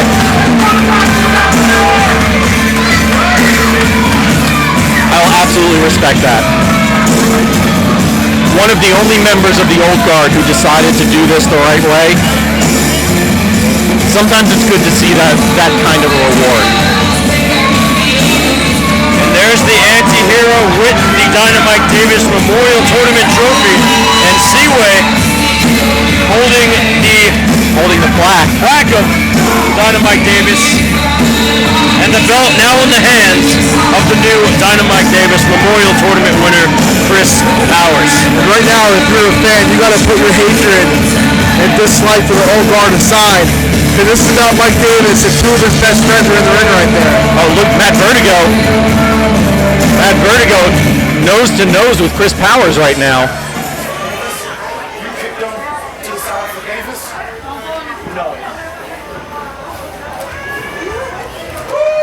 Matt Vertigo with a show of respect, saying you sent these guys out to show respect to Davis. I'm going to show that same respect to you.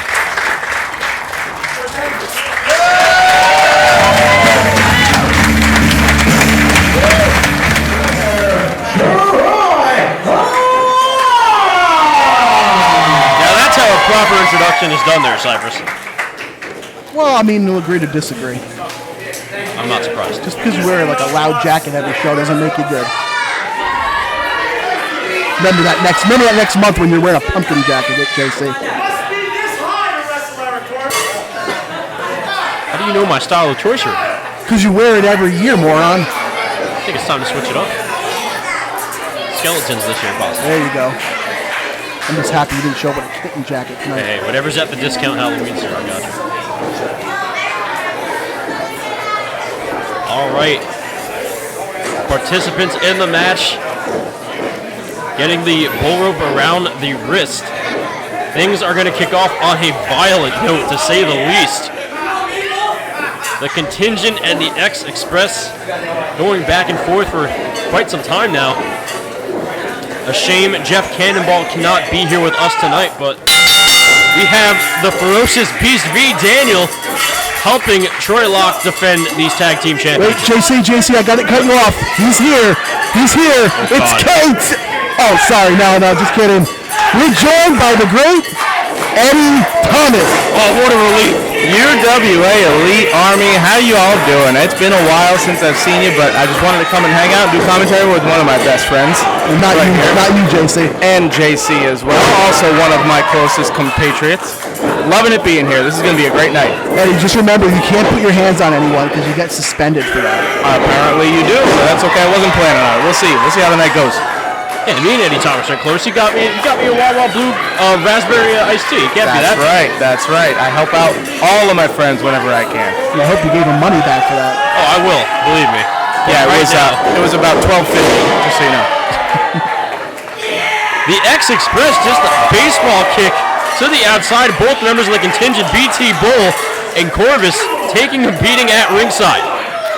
I'll tell you what, I love these kids, the X Express, Troy Locke, V. Daniel. These are two of the best up-and-comers that we have in this company right now. I love watching them every time we're out here. They do something that surprises me. I mean, V. Daniel is impressive. He's just the poster child for Ritalin, though. Well, that's true. He's got a lot of spunk.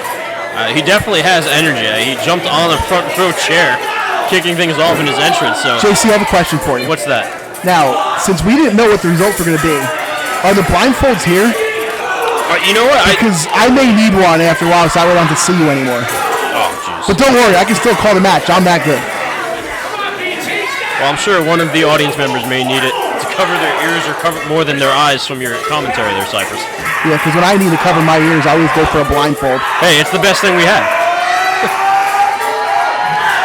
Ooh. Bullrope to the face, but he paid with it. With a back shot from Corvis. It's the most interactive show of the year.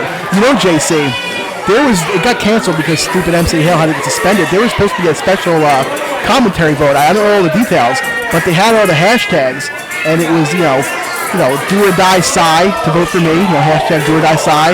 They never came up with one for MC Hill, but the one for you is hashtag JC's not for me. Clever, I'll give you that one. Meanwhile, BT Bull back in the ring, as is Corvis. I don't know how this ended up working out in the contingent's favor, but they have an absolute advantage. Look at the size. They could just drag these two kids around wherever they want. That's going to come back and haunt them later on. And not only that, Eddie Thomas, but the amount of experience between BT Bull and Corvis, definitely more experience than both Locke and V. Daniel in their young careers. Yeah, absolutely. I know that this vote went on when everyone thought it was supposed to be Jeff Cannonball, so maybe the size wasn't an issue then, but it sure is now. And experience, my gosh, yeah, there's multiple years of experience on these kids. These kids, what, have a combined 3 years of experience, maybe? Yeah, I'd say so. Well, you brought up a good point, because if Jeff Cannonball was in this match, it would be a lot different. They would not be throwing them around with those Bullrope, that's for sure. Jeez, V. Daniel just getting choked out in the corner. And Locke taking a shot to the abdomen, sending him to his knees.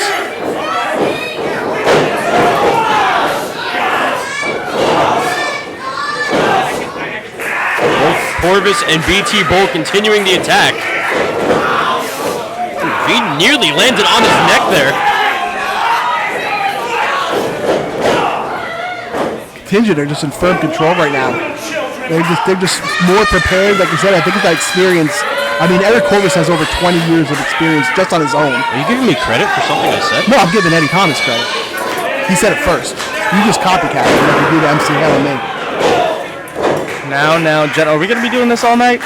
You'd be surprised. It doesn't stop. I'm very excited.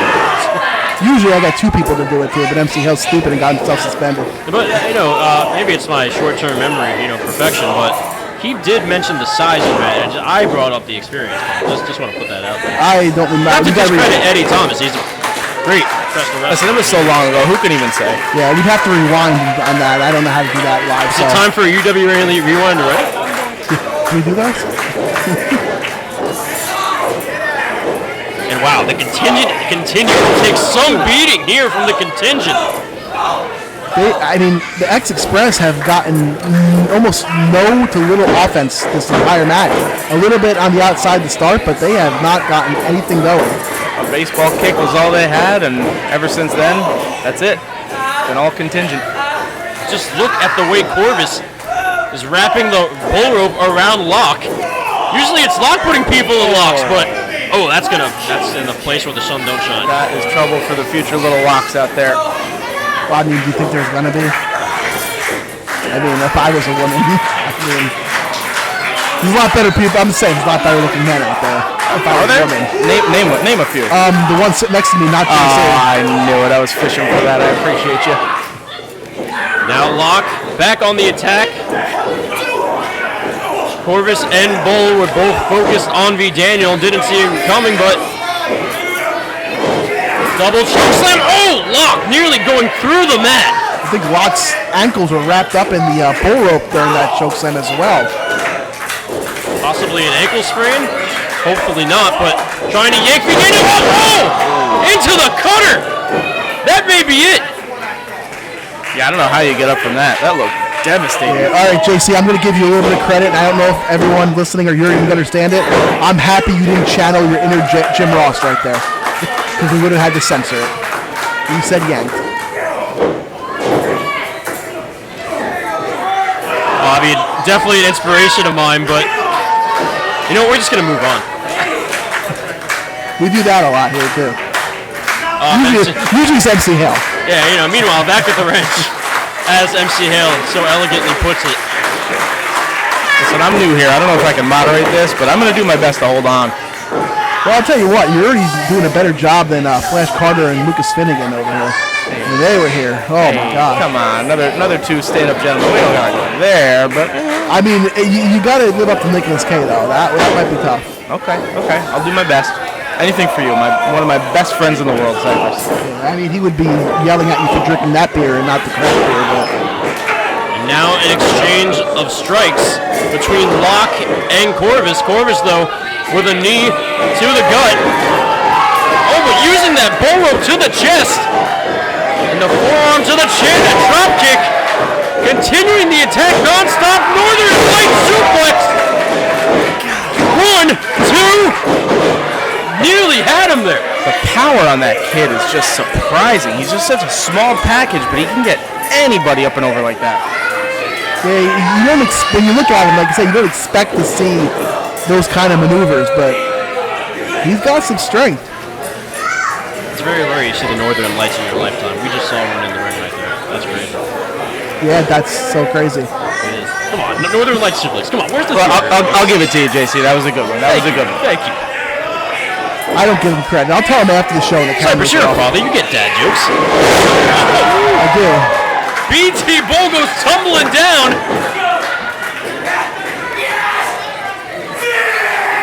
The X Express regaining some momentum here. You bought the ticket! Now take the ride! Let's see how they capitalize. Wait, you have to buy a ticket to wrestle the X Express? That's it. Corvis apparently bought it. And I believe they were going for the misery machine there. Outside of UWA Elite, both Locke and V Daniel go by Misery Inc. Tonight they are the X Express. Well, if I look like them, That's it. if I look like Troy Locke and V Daniel, I would be miserable too. Yikes. Well, BT Bull breaking up the pinfall. As V Daniel up and nearly landing on his face there. Locke going for the ride as well. Ooh. Man, the force behind that drop. Bull just looks vicious right now. Yeah, I think Bull's just too big for these guys. I don't know how they're gonna win this match. I mean, I've been surprised many times by these guys, especially Troy Locke, but I mean, especially because you can't even get away from him if you want, and you're tied to him with a rope. yeah, and I mean, BT Bull, he's a former 3-time UWA Elite champion. Oh, this is gonna be it, isn't it? Eric Corvis, former UWA Elite champion. I mean, there's just multiple titles between the two of them. Oh, here comes another couple. In the submission hold right now. BT Bull using the rope to his advantage around the neck of V Daniel. Well, it's legal. A collision of the mind, or minds in this case. Locke trying to bring V Daniel back to his feet.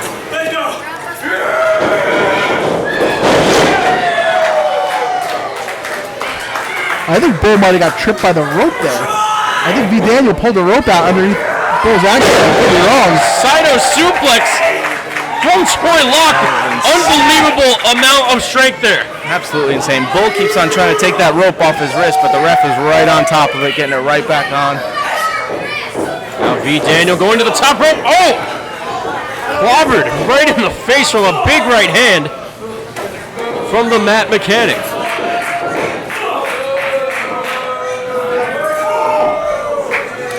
But Locke coming to the aid of Daniel.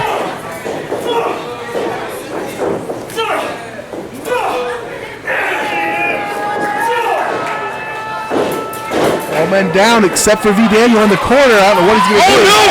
BT Bull held in place by the rope, and he gets it!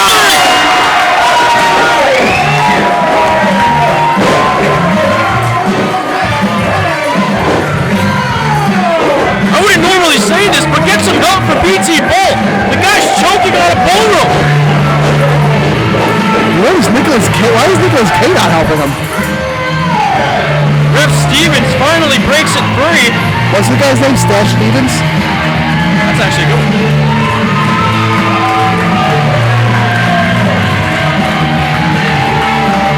Nicholas K looks very agitated right now. Oh, wait a minute. Ty Thomas at ringside entering the ring. Oh my God. The contingent doing contingent things as Ty Thomas and Nicholas K attack Troy Locke and V. Daniel. Ref Stevens can't possibly control all this chaos by himself. Well, he's not really attempting to break it up either. He's just, oh, here comes Ryan too. We're good now. Now they're going to get it. Oh, whoa. Ty Thomas. He might get suspended if he lays hands on an official. No, he's smarter than MC Hell. He wouldn't do that. Jesus, this is brutal. Enough already.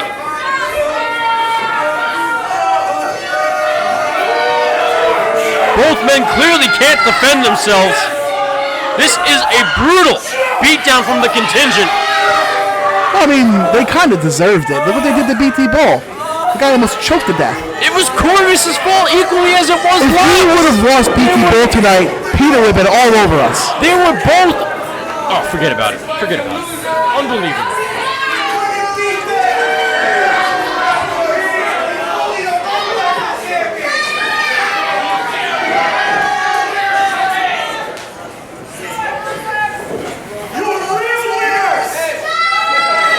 I mean, at least X-Express are still tag team champions. They got that going for them.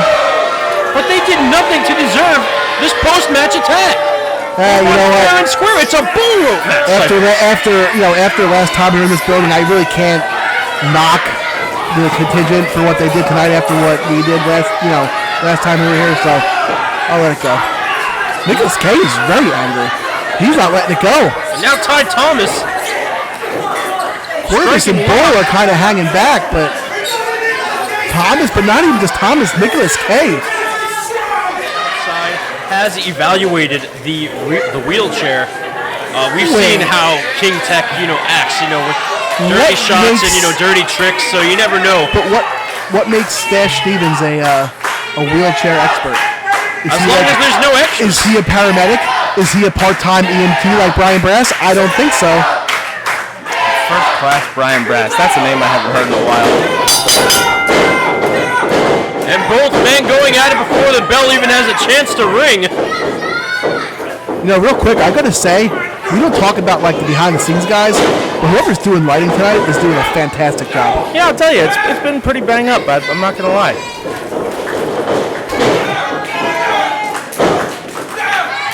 We're already seeing some big attempts in the early stages of this match. Nearly a technicality and a TKO. Devastation, but everything has been dodged thus far. I mean, we saw, a war with that Bullrope match, but I mean, this is just pure hatred. These two guys have been going at it for months. Are there any two members of this UWA Elite locker room that know each other better than these two right here? I don't think that there are. Well, me and you, but I'm not really in the locker room. Well, that's true. That's true. Correct me if I'm wrong, but both men have been with UWA Elite since the very beginning. Yeah, SDM was the first UWA Elite champion. I did see King Tech in the back earlier, and he told me that there was no way, he didn't care what the voting was, that he was going to allow these cretins to handcuff the fighting queen to anything, because she's above that. Well, Cypress, that's why she's not here. I hate to interrupt you, but King Tech just went to the bar. What? And Wait, what? SDM's meeting him there. What's going on behind closed doors? I don't know why we're allowing this. I think I'll be right back. I'm going to go meet him there, too. Yeah, Sounds great. Here, take a couple bucks. Wait, what? Oh, no, they're coming back. Okay, never mind. Wait a minute. Damage. I'm not quite sure what he said there, but... Oh, wait. There's another wheelchair at the bar. What? I guess for some who've had a little too much. Did he throw someone out of their wheelchair? That's how they Uber people home in South River. And Tech looks down and out. This could be the end of the match. Wait, no. Is he going to wheelchair him outside the doors? Finish this match early. No, wait. No, I think he wants to do some more punishment here. I question this decision for sure. Yeah, this is not the smartest. He's already been defeated by King Tech, maybe by a handful of tights, maybe not, depending who you ask. But I don't even know if Damage even cares about winning the match. Wow, I definitely disagree with how Damage is handling this. He's bringing Tech back to ringside. He could have easily won this match. Well, I mean, to be honest, like I said, these two know each other very well. I don't think one more W really matters that much to SDM right now. He wants to inflict some pain. He wants to get some revenge the best that he can, and he only has this time to do it. Agreed. And, if he inflicts enough pain where he's knocked out after 20 minutes, then he wants to wheel him out, maybe he'll do it. The King trying to wheel himself away. Oh, but went into a clothesline. Had a lapse, not realizing that SDM could just go the other side. And collapses to the floor from the wheelchair. But Damage placing him right back in the wheelchair. Is that it? No, now he's going to wheel him out. Now he's going to wheel him out. Be smart, SDM. Come on. Get that dub. Move on. No! A hard left Stop turn. it again.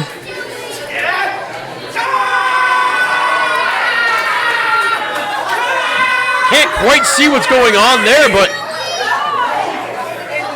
from the screams of agony coming out of Tech, I'm sure it was very painful. Yeah, it didn't sound good. I'm sure it was a purple nurple. That's what I thought, but I wasn't sure, and I couldn't remember the name Purple Nurple, and I'm not allowed to say the other name for it. This is a family show, so I appreciate your candor. That's why I didn't say it, because I know me and you both have families. JC doesn't. He's adopted. His real parents don't love him. Wow. JC, I am so sorry for my friend here. He may have had one too many. Well, thank you. I'm happy to have you here, at least to help me out. Now the action going back into the ring. Tech just had a little bit of airtime there on the top turnbuckle. Back elbow right into the sternum.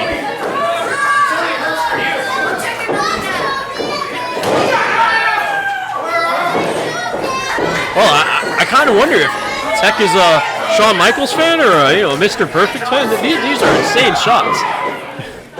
It does look vaguely familiar from my days growing up in the 90s. This is even before my time, and I know what I'm talking about here. This is crazy. I wonder if the next punch will do a backflip. That'd be crazy.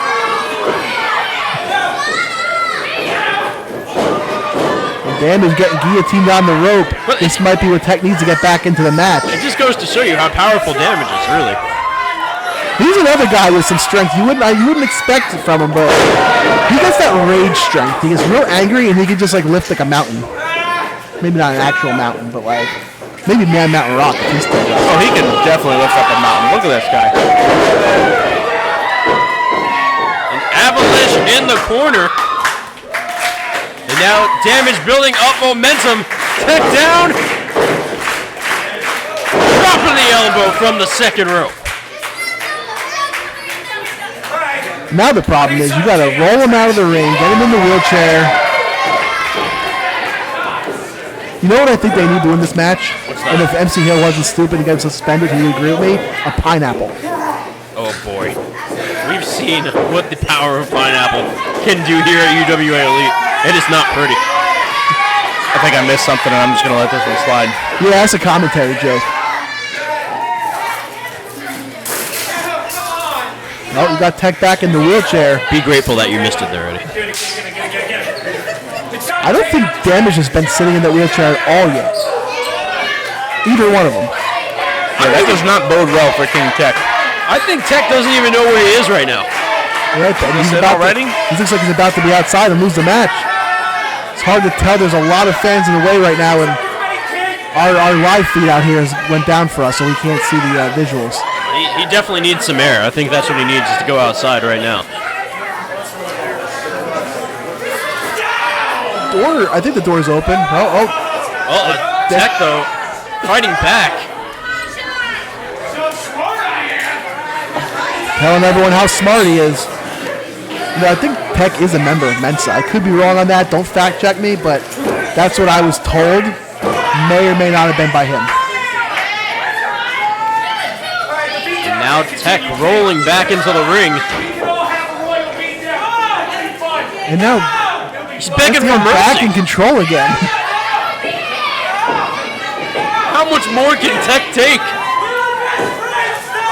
Is this part of the whole Red Lion plan?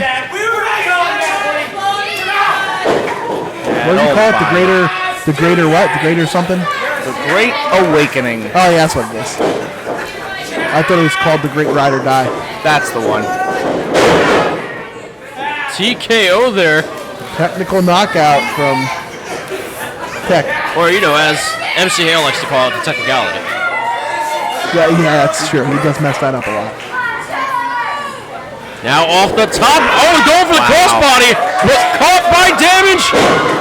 It seems like every time, and a big Sambo suplex, every time Tech lands a little bit of offense, he's cut back off. And was that just like a mini flatliner there from Sean was like Damage the, McNelis? Well, it was kind of a version of the, I guess. Mini Brayshawn? Yeah, I love it. I love it. SDM pulling everything out, pulling out all the stops. And now getting the wheelchair back in play as he rolls it to ringside. Tech not moving at all. Might be dead weight at this point. I can't believe how this match is going. I thought it'd be back and forth. Tech has not had virtually no offense. Oh, that'll help. Oh, that'll do it. He had a spasm, I think, in his leg, and it just happened. Oh, another one. Someone should check his legs. He might have a Charlie horse or something. Someone should really check on King Tech. He might be hurt. That sounds like a circulation issue. Yeah, he might be checked out. He might be hurt. I think the EMT Stevens should go check on him. Yeah, we need an EMT here, squat.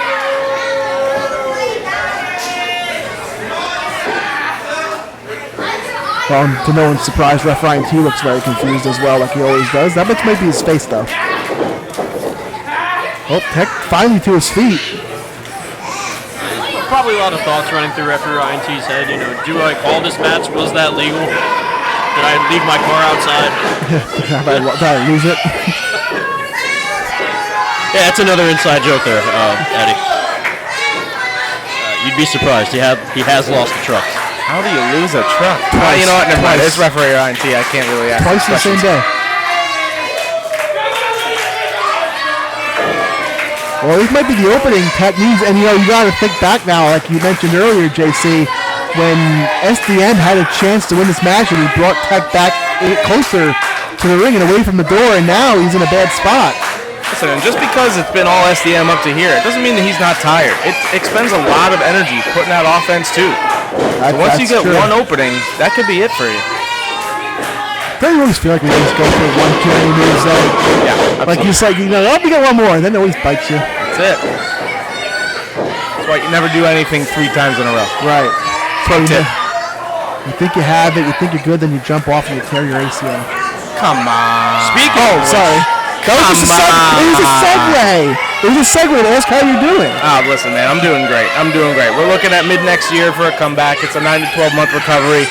I'm doing the best I can. I got the best physical trainers possible working on it. I'm at it 3 days a week, trying to get back as soon as possible for these UWA Elite fans. I miss it. I miss being out there. I miss competing. But I'm going to get out here as soon as I physically can. That's what we're hoping for. As Tech now just laying the stomps to the face of SDM. Actually, it might have been the throat. I couldn't really see. Either way, it's not where you want to get stomped. Is there a certain place where you do want to get stomped? I mean, probably not, but maybe like it's going to sound weird, but maybe the butt. I could take a stomp on the butt. I got maybe the center of the back wouldn't be so bad. Yeah. Very interesting choice there, Cypress. Well, yeah, I got a lot of meat back there. That's true. A lot of cushion. And I'll stop it. Cushion is the better word for it. Yeah, tomato. Beef, chicken, meat. Lamb, tuna fish. Beef.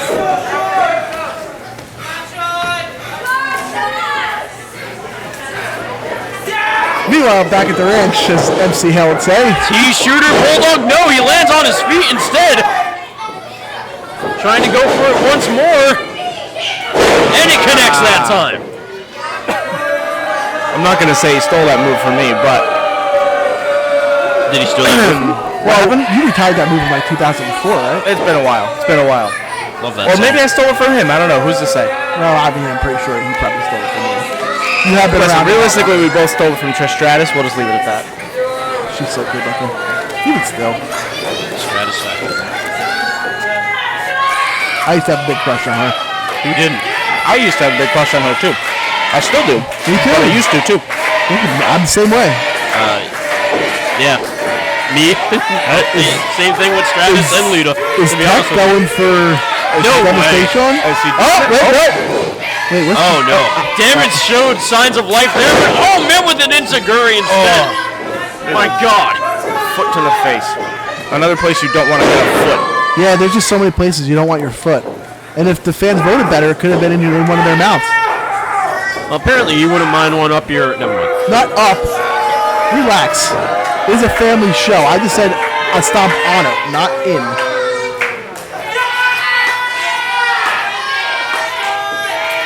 Variation of the Rings of Saturn from the King. I'm not sure exactly what the ref is checking for here, because last I checked, you cannot submit in a wheelchair match. Well, You're right. You're 100% right. Yeah, he needs to be wheeled out of the building. I mean, I get what Tech is going for here. He's going to knock him out, get him as weak as possible, and drag his empty carcass onto that wheelchair and try to get him out of this building. he might be out, SDM. I don't know. That'd be an easy... I mean, it's not. It's never easy. I don't even know why I even said it. But right now, SDM looks like he's out. After what we've seen between these men tonight, I don't think this victory is easy on anybody. See, this is where I think both men's strategy is wrong. Oh, there are those handcuffs that we almost had to use. But what I would have done, this is what I don't know, Eddie, if you would be the same way on this. I would have moved the wheelchair all the way over to the door and dragged my opponent over. Maybe I don't know. Maybe that's just me. I'll tell you one thing. Right now, I can't imagine either of them have any thoughts in their mind whatsoever. They are just trying their desperately hardest, that's not even a word, to get everyone out of this building immediately. They were words. They just weren't used in the No, they weren't at all. But that's okay. This match has been chaos, so I'm going to be chaos on commentary. It's fine. It's chaos everywhere. Come on, Sean, get out. We're taking you out of here. And Tech He's got the wheelchair, but doesn't have damage in it. Smart move by Damage right there. Roll in the ring. As weird as that sounds, you can't lose in the ring. I know that sounds crazy. Normally in that state, you would never roll back in the ring, but only at iWrestle, baby.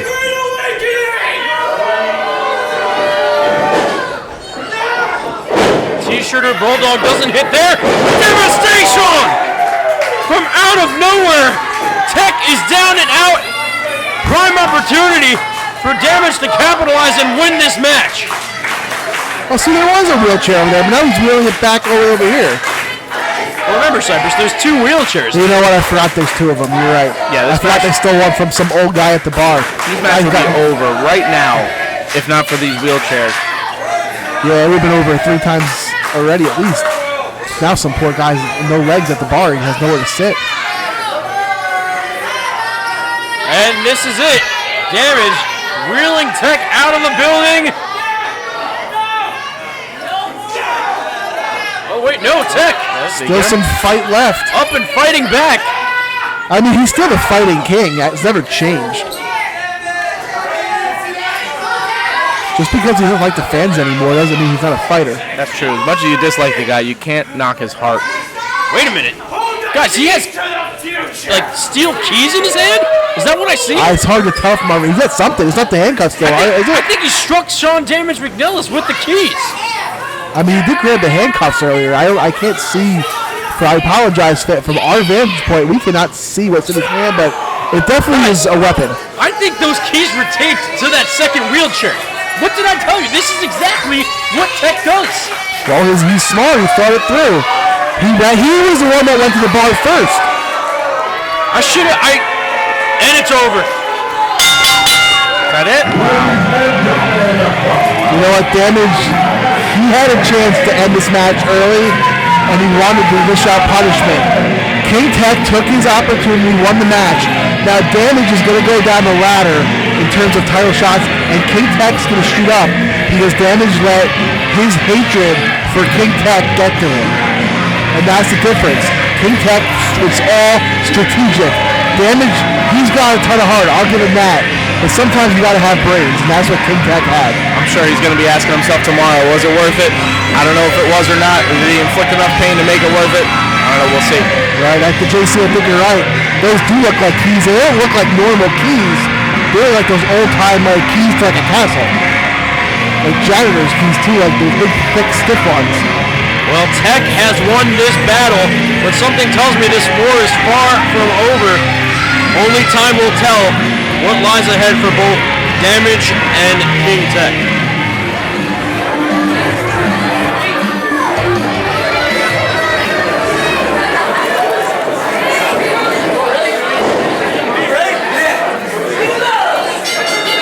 All right, our opening contest for the 2024 season finale, Last Breath, is underway. And, the odds may be even right now in terms of numbers, one-on-one, but right off the bat, I got to say, the contingent has the advantage in size right now. BT Bull against V Daniel. Yeah, I mean, my thought was the X Express maybe not making a bad choice here, since you've got V Daniel and Jeff Cannonball as the first two. Troy Locke as the captain. And that's, you got the speed, and then you got the size, but V Daniel's got to survive until Cannonball comes in. And I think that was a serious mistake on V Daniel's part. Slap in the face, now caught at the throat. Well, that'll do it. Yeah, just stomp on his foot, whatever you need to do. Now, Bull came out, and he had that bull rope. Now, is this a no disqualification? Because you can get eliminated, so I don't know. I don't know if I saw that part of the rule. Oh, good grief. No, standard rules do apply as far as I'm aware. So if Bull gets caught using that, he's out. If he gets caught, yes, that being the key phrase. Well, any smart guy would never get caught using it. Daniel trying a crossbody, but the proverbial immovable object from BT Bull. He thought third time was the charm, but he got flipped inside out, and now in the corner. BT Bull once again meeting the turnbuckle. V Daniel using that to his advantage, staying on the attack. See, that's what V Daniel needs to do, and not try these power moves. He needs to follow the 5 Ds of dodgeball. Dive, duck, dip, dodge, dodge. Oh, and dive. And a big boot to the face of BT Bull. V Daniel. Tornado DDT. That is unbelievable. All right, we've got 15 seconds left until the contingent sends Eric Corvis in. As we know, Ty Thomas is going to be the captain of the contingent Was side. there a reason why the contingent gets advantage? Did we miss that? Did we announce that? Because Nicholas K gets to choose the stipulation. Makes sense. Yeah, that kind of follows. That Nick K would get that advantage for themselves. And here comes the Mad Mechanic to help out BT Bull. V Daniel switched his focus to the fresher opponent, and right on the attack in the corner, unleashing strikes. Oh, good lord. Yeah, Matt Mechanic is indeed larger than V Daniel. And that was some slap to the face, sending Daniel to the canvas. Off the ropes he goes, ducks the clothesline attempt, switches direction as well. Corvis.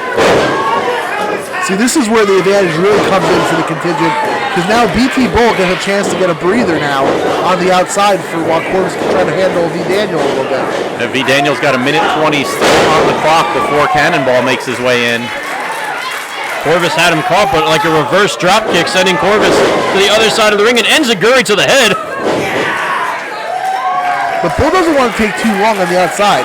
He needs to get back involved and try to get this advantage for the contingent right now. Make it work. Oh, there. Oh, V Daniel with a dive to the outside, but caught and set up by Eric Corvis. Vicious blow delivered by BT Bull. And just like that, the contingent are back in action. So, is Ty Thomas going to have a matching outfit also?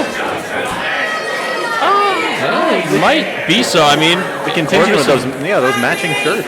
BT Bull. Well, it depends. If they run out of bags of Skittles to iron onto the shirts, or just have enough. Looks like one of those magic iPods. I think I see a schooner.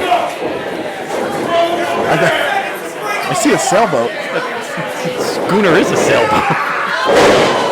Oh boy. JC has no idea what just happened. I mean, what are your thoughts on the Easter Bunny there, Cypress? Well, I was going to say the Partridge Family. I think the one at the Menlo Park Mall is better, but... Meanwhile, back at the ranch, the contingent looking to send V. Daniel halfway across the ring. Just hope that kid's not back on the escalator again. Anyway. All right. V. Daniel beaten down and out. But here comes Jeff Cannonball to even the odds.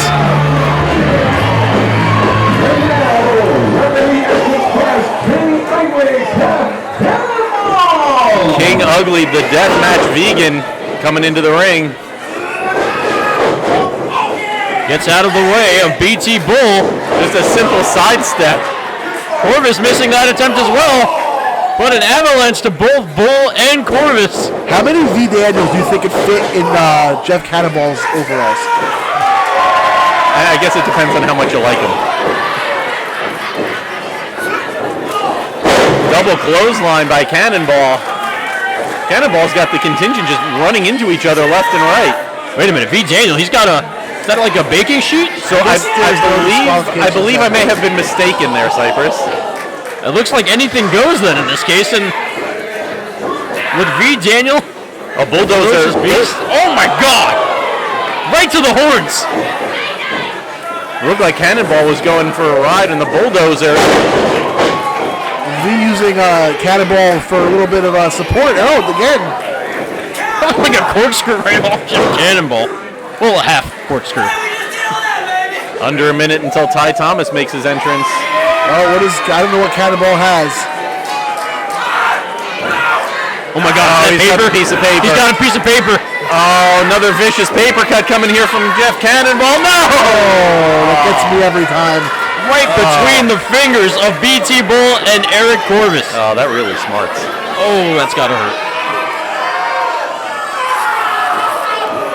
A one for Corvis also. Baking sheet now to the head of BT Bull. 15 seconds left on the countdown, folks. Big head of steam by V. Daniel. The ferocious beast with a drop kick to the face of BT Bull. Sending that cookie sheet. I'm going to go on the whim. I'm going to say that sheet is no longer can be used to bake cookies. And now, coming to the ring, team champion number contingent, Ty Thomas! Well, to answer your question there, MC Hale, it looks like they all are wearing the same shirts. No disrespect to Eric Corvis or BT Bull, but I didn't think anyone could make that shirt look good. Then Ty Thomas came out. What do you think, MC Hale? I mean, he is wearing that shirt. He is absolutely wearing that shirt. Now, correct me if I'm wrong, MC Hale, but yes. If Ty Thomas is pinned or he taps to a submission, then this match is over, correct? That is correct. Wait, can I just ask a quick question just for clarification for future references? Sure. Can I correct you when you're wrong as well? Because I would really enjoy that. I mean, assuming that there's actually a mistake Just made. kidding. I don't need permission. I'll just do it. A minute 10 until the captain of the X Express, Troy Locke, makes his way in. However, Oh no! Corvis and BT Bull yanking Cannonball's legs to the steel post, and that is a terrible position. trying Pushing him to in right in the cannonballs. tear him in half. Very clever. I'll give you that one. Oh God, that's gotta hurt. Now, shifting focus to V. Daniel. Corvis seating him on the top turnbuckle. Now, can they be eliminated before? Yes, all eliminations will count. They would have to leave the match. It is only the captain that will end the match, however. That would be a good time to take out V. Daniel. It is possible. If they can take out V. Daniel and Jeff Cannonball, then Troy Locke is going to come in with absolutely no teammates to help him. I mean, if I was Nicholas K., which I'm not, my group is not falling apart, I would definitely focus on Cannonball and try to get him out. That would be my focus. Well, it looks like they're doing exactly that, but the contingent having some trouble getting the job done. Oh, the King Charles helmet from Corvis, and then the elbow from the top rope by V. Daniel, and here comes the captain. I think Corvis might have injured his shoulder on that descent.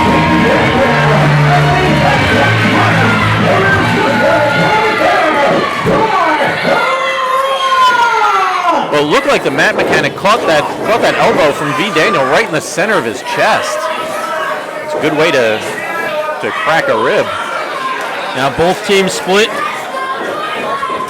The ultimate face-off. Oh, we're choosing up sides now. All right. And chaos breaks out between all participants of the match. Both teams just charging at each other. And don't forget, in the brawl last month, both teams were eliminated by the other team. All 6 men in this match were eliminated by someone in this match. Oh, good Lord, You Ty can Thomas. go a little farther and say all 7 men involved in this match were eliminated by someone in this match. Also true, Nicholas K making his way into the brawl for it all, getting eliminated as well. Yeah, it wasn't his best performance. Corvis going for the ride into the stairs. I didn't see it from our vantage point, but I heard it.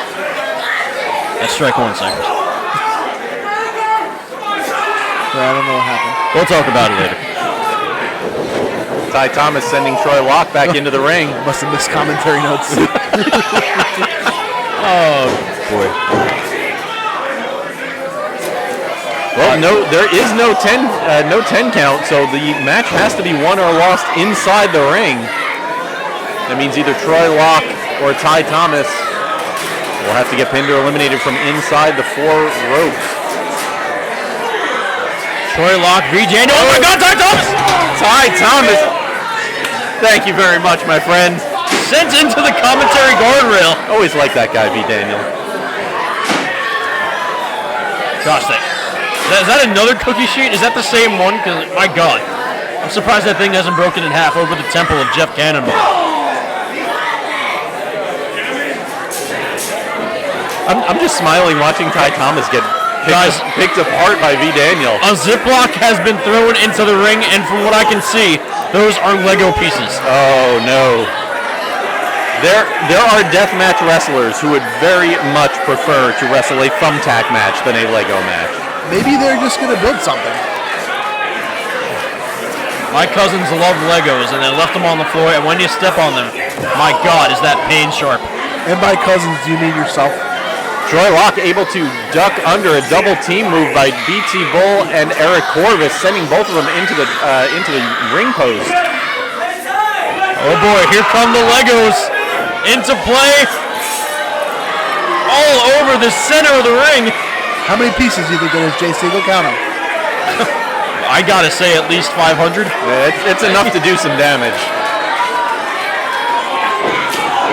Ty Thomas fighting for his life right now, fighting for his team's life right now. Ty looking to put V. Daniel down into the Legos, and the twist of fate, hurting himself. Yeah, that might have got more of V. Daniel than it did Ty, although Ty's face did go into him. Now the match would have ended right there, right? That would have been the end of the match. Yeah, Ty Thomas able to kick out at 2, keeping this match going. Just for clarification, if the captains get eliminated, the match ends. Correct. And now Ty Thomas in the center of the ring. He just rolled into the Legos. He must have forgot where he was. Oh God! V. Daniel up on top, but Nick K getting up there, holding him off, and Troy Locke Ty Thomas sending Troy Locke's head into V. Daniel. There we go. I got there. Hey, but Jeff Cannonball's got hands on a briefcase there. V. Daniel going for the ride. BT Bull. Oh my God! Black hole slam by BT Bull. Both men end up on the Legos. However, Troy Locke getting the worst of it. Only a 2.5 count. Captain almost eliminating Captain.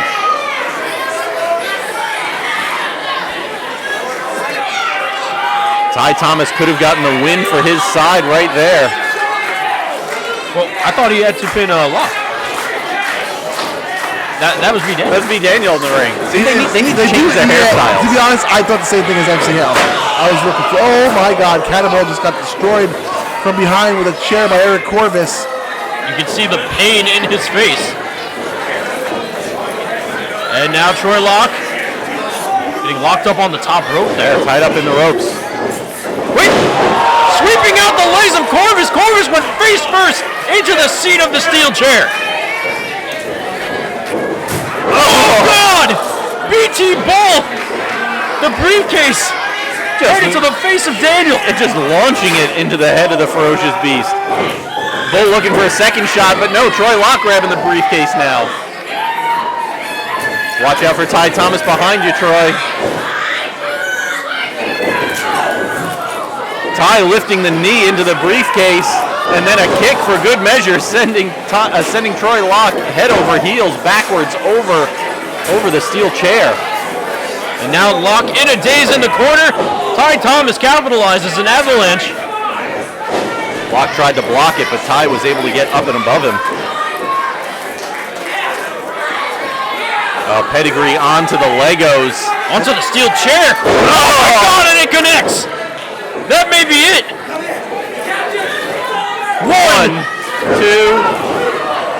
Everybody diving for the pinfall. 2 count only, says Ref Ryan T. I think everybody is just so dazed they didn't know who was pinning who. I think V. Daniel and Cannibal are trying to stop the pin, but I think Bull and Corvis are trying to stop them from stopping the pin.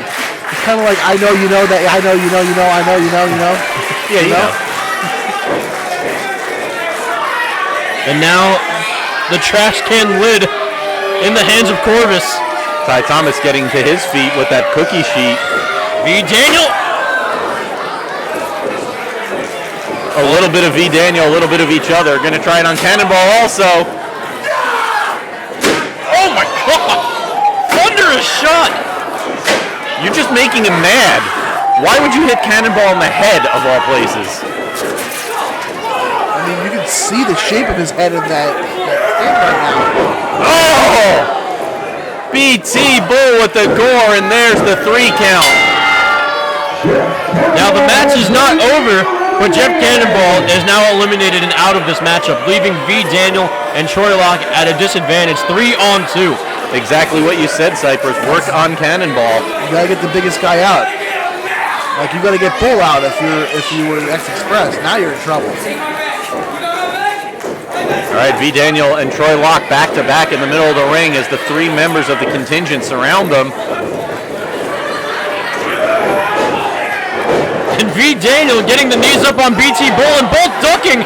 Ty Thomas and Corvis hit each other with a strike, and my God! Somehow the X Express holding their own. Drop kick to the knee. Got to take BT Bull off of his feet.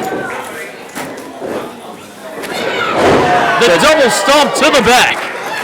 They're throwing everything they can at Bull right now. Corvis looking to put Bull out of the ring so he can't be eliminated. I mean, after all the weapons we've seen, where's the kitchen sink? Corvis calling for the end, no Locke. Kick into a Sino suplex.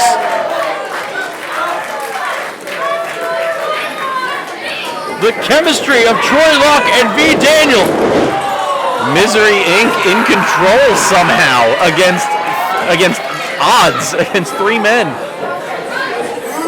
Overwhelming odds against the X Express. Misery Inc. Now they got Ty Thomas. Ty Thomas is the captain. Face first into the Legos. This could be the match. 1, 2. Nicholas K coming in to make the save. He just hit him with the shoe? He did indeed. He hit him with the dress shoe. What do you do with his beer? Hey, but V. Daniel has hands on K. Oh, and it looks like that was a low blow. The original professional wrestler.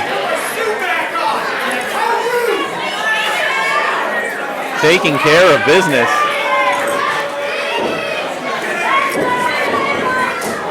Nick K just throwing Ty Thomas on top of V. Daniel. Jeff Cannonball back out. I don't know if he's out here just Now, guys, Troy Locke. Oh, wait, Nicholas K is in a lot of trouble. I don't think he knows who's behind him. Jeff already been eliminated. And Nick wasn't expecting Jeff to come back out. Well, I guess if the contingent can send somebody into the ring, then so can the X Express. Oh, the single arm DDT from Jeff Cannonball. And that might be the end of the night for Nicholas K. Unfortunately, though, Troy Locke is fighting an uphill battle right now. UWA Elite Army here chanting Troy. 3-on-1. Troy Locke, the lone survivor of the X Express. But you know what, though? If you could just find a way to get a pinfall on Ty Thomas, it doesn't matter.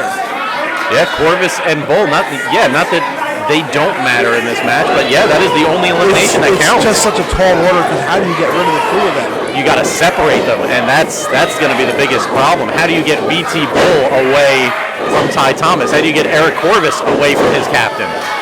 Ah, man, Troy Locke destroying his back in an attempt to German suplex BT Bull. Oh, gear shift. Bulldozer looking from BT Bull. There it is, onto the Legos. 1, 2, the continue. No. Just how did he kick out of that? A gear shift and a bulldozer. Well, Troy Locke definitely has more heart than brains. Take the pin. Live to fight another day. We got a whole other season coming up next year. Ty Thomas putting some fist to the face of Troy Locke. Uh-oh. Zero Machine. It's set up into the steel chair in the corner. Oh my God, Troy Locke. He's going to need to go to the hospital immediately. Locke is just twitching. 1, 2. They would have had the match run, Yeah, but Corvis lifting up Locke's head. I know it seems like a sure thing, but nothing's a sure thing to the 3 count. Corvis says now it's time to have fun. Ty Thomas was actually arguing with Corvis, saying just pin him, take the win, take the victory. Yeah, you could beat him down after the match. And I mean, Ty Thomas could use a win. We've pointed that out as well. Troy Locke still not moving as Eric Corvis puts together.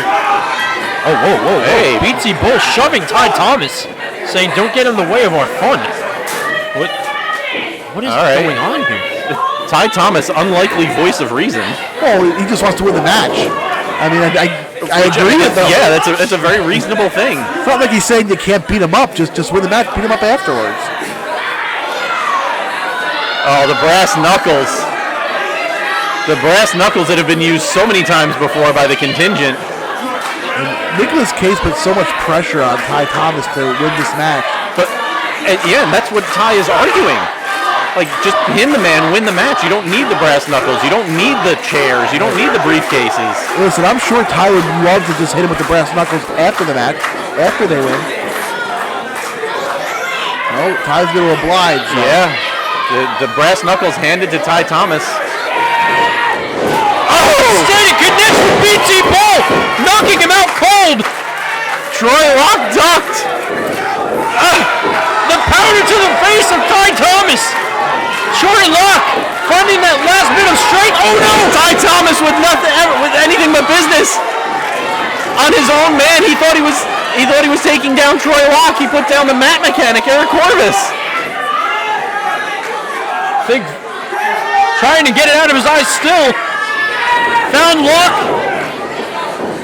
Troy Locke with the uppercut, the European uppercut in the corner of forearm. This is what Troy needs.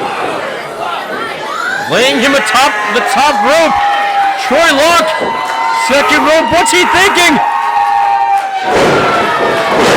The kick to the back of the neck. Troy Locke from the top turnbuckle just delivered a kick to the back of the neck of Ty Thomas, the captain of the contingents team. Oh my God! What a drop! Brainbuster On the chairs! That's got to be 1, 2, 3! Troy Locke has done it! The X Express wins!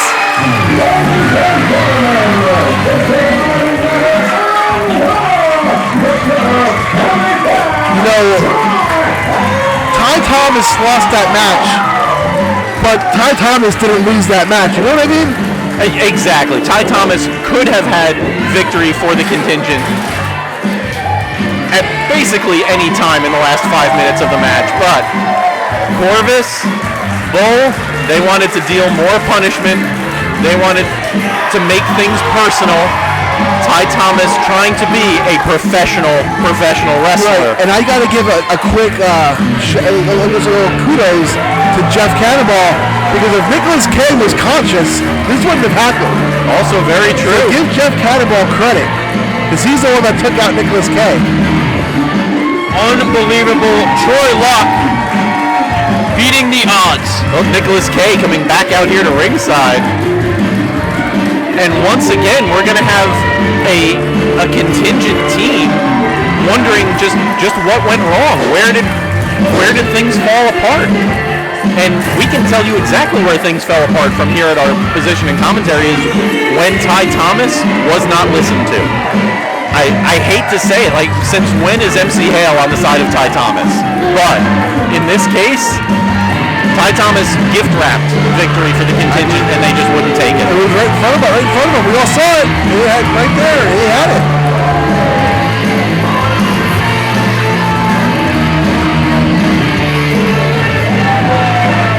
The X-Express getting a bit of revenge, finally,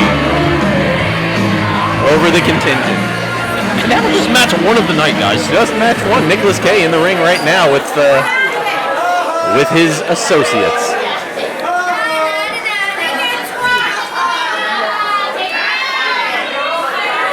Well, Nick K asking his men, what do you have to say for yourselves?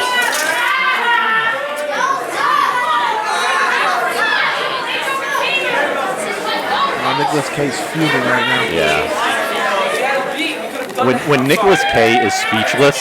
I'm the captain. I should have let you guys do it. You were right. You guys were right. I'm sorry. I'm sorry.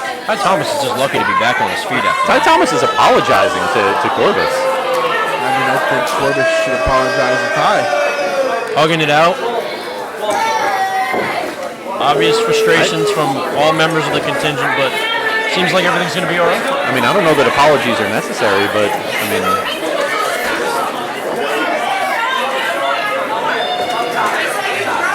Oh, no! BT Bull! Hand around the neck, chokes right into the Legos! Chokes!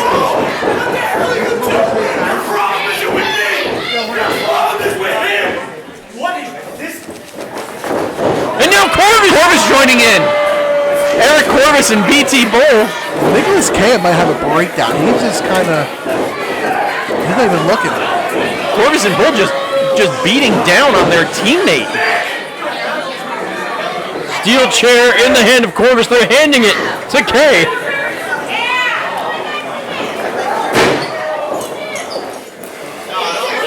Having second thoughts. No, K's he's going to walk out the ring. Wow. Well, Nicholas K's a smart man. Like, he's not just going to act on emotion. Not what we talking about. Yeah. That's not it. Oh, yeah, because you're making the best of this thing talking about. Yeah, look what your decision got us. Yeah, Brad is making a decision, and you can't support us. Ty Thomas is the weak link. He always has been. Oh, my God. Wow. Corvis calling Ty Thomas the weakest link of the contingent. And Nick K just walked out.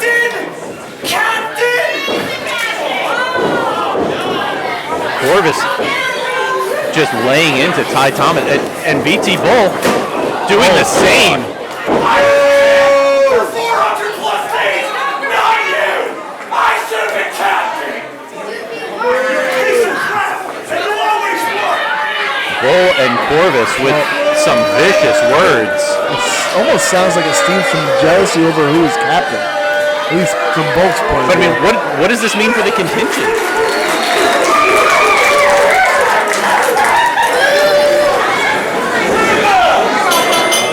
All right, match number 2 underway as Bulldog Pittman defends the iChampionship against the returning to singles action Flash Carter. Flash Carter had to relinquish this very belt back when he first got his injury, and now returning, looking to get it back. Yeah, Jay Evans defending that belt on his behalf, losing to Eric Corvis, which means Flash Carter not only never really lost the belt, but he never got a shot at his rematch either. And that's kind of what this match is taking the place of. You know, I can say, for one, I'm happy to see Flash back. I'm happy that he's healthy. I'm happy he's back in the ring. Because you know why? That's surprisingly true. Yes, because now I don't have to worry about him sitting next to me doing guest commentary. Ah, there it is. Because let's be honest, like he's like a little twerp. Like he's just there. Damn, that one time in the summer he did it. He knew it was enough for you. Yeah, it's too much for me. Too much Flash for one day for me. Strong words from all the way across the arena there. Oh, he's very talented in the ring. He's just annoying. Well, right now, has his arm locked up. Listen, if we got rid of everybody who's annoying on commentary, And you guys wouldn't be here. You're right. So you can't get rid of everyone.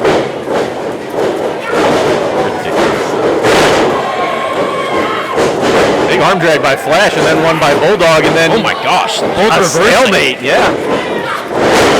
Both having the same idea. Great minds think alike.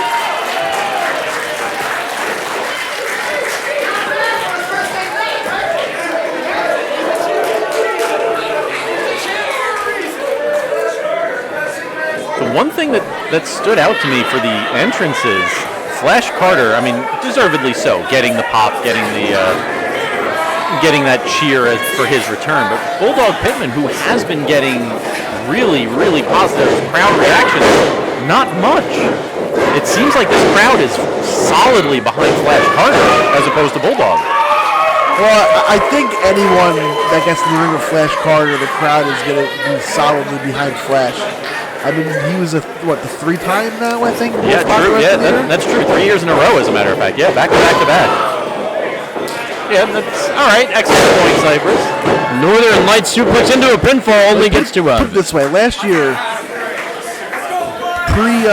old guard days, Joey Adams was one of the most popular guys here. True. He had wars with Flash Carter, and those cheers still outweighed those for Joey Adams. That's true. Yeah, Flash Carter, the longest ever reigning iChampion in even 400 days. Looking to return to that championship goal. Way to go, Jay Evans. It could have been longer. Ducking the clothesline, jumping over into a neck breaker. Athleticism on display from Bulldog Pittman. And not too many people on this roster can match up with Flash Carter when it comes to speed, athleticism, dexterity. But Bulldog is certainly on that short list.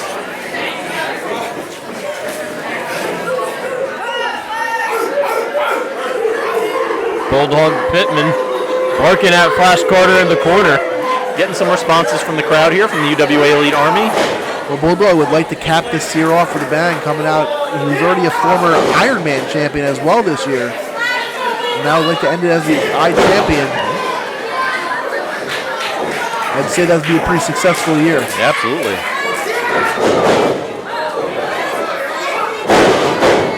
Bulldog showing some respect to Flash Carter, thanking him for not ambushing, attacking from behind. When he wanted a match against Bulldog Pittman, when he wanted to challenge for that title, he faced him like a man. Backstage, shook his hand, said, "I want a shot at that title, champ," and Bulldog was happy to oblige. Yeah, but sometimes ambushing is the right way to go. Oh yeah, we all know what you did earlier in the season. Called great shows. Yeah, I agree. You tossed a chair into the ring, if I remember correctly. I never touched any wrestlers. Speaking of magical shows. I'd hope not, sir. Well, I never got suspended for putting my hands on any wrestlers, did I? I mean, I believe a year ago today was when Ty Thomas decided to hock a loogie in my tea. That's disgusting. Yeah. I don't think you might be coughing up blood after that ambush earlier tonight. Now Flash Carter building up some steam. Rainbow Cutter. No! Bulldog Pittman reverses it into a spine buster. My God! I don't know if I've ever seen the Rainbow Cutter reversed before. And that might have been the damnedest spine buster I've ever seen in my life. Almost put him through the ring. I give Flash Carter credit for being able to kick out of that. Yeah. His low back has just got to be destroyed after that. One of the craziest things I've witnessed this season. I've talked to people that have been in the ring with Bulldog Pittman this year, and they said you don't understand how strong he really is. The force that he does everything. Like you could tell, he's a strong guy, but when you're in there, it's a whole other level. Yeah, watching just as an outside observer, you can see the speed, you can see the technique, but yeah, the strength is something that it surprised me a few times, and I can't imagine for someone actually facing off against him. Well, Bulldog Pittman is a man of various fighting styles. Not only can he brawl, he can grapple, he can jump and clear the top rope. Also true, yeah, we've seen that too. It's unbelievable. Flash with a Pele kick. Bulldog Pittman down and possibly out for the count if Carter can pin him, but no, he's still down and dazed. Might still be feeling the effects of that spine buster. Takes a little while to get your feet back under you. Get some feeling back into your legs. And don't forget, this is Flash's, Brawl for All aside, this is his first match back. True. Brawl for All, you can kind of duck and kind of hide a little bit when you really need to. Here you can't. A one-on-one match, you can't. So there might be some ring rust. And for a championship aside, so if you can't get it all together for a match for a title belt, like another Bulldog from Flash Carter, floats up and over twice, goes out and back in again to deliver the forearm to Bulldog Pittman. Yeah, I don't think Bulldog was expecting Flash to pop right back in again after tossing him over. Flash drive! Jinx. From the top turnbuckle. A super Flash drive. Yeah. But too close to the ropes as Bulldog Pittman puts his boot on the bottom rope.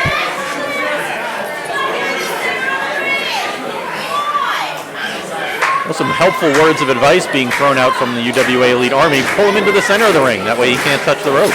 And, not wrong. Now Flash Carter introducing Pittman to the top turnbuckle.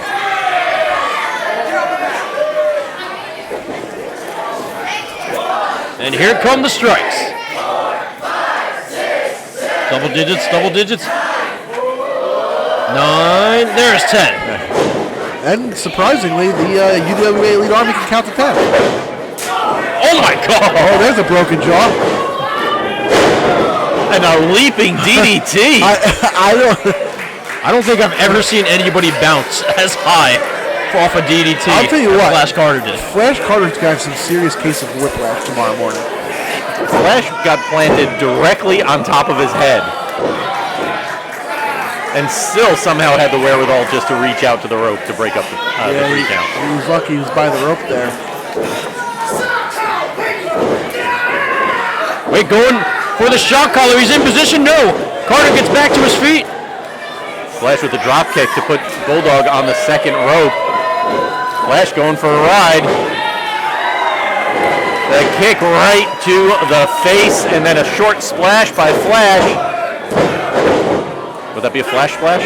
I would say a mini splash. I was just thinking the same thing. But as soon as the words are out of my mouth, could have called it better.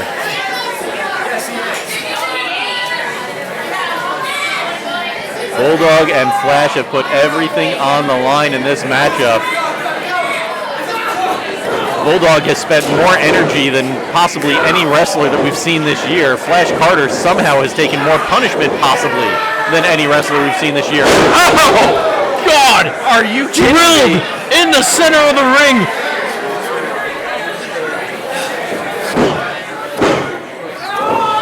Flash Carter has been dropped on his head at least 3 times. And how the hell did he kick out of that?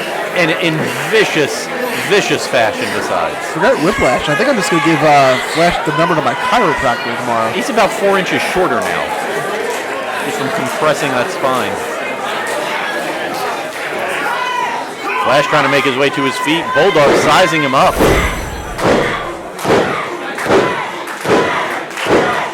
iChamp stalking his prey.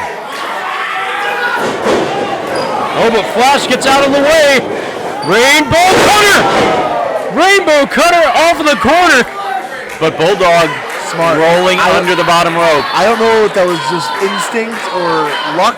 Self-preservation.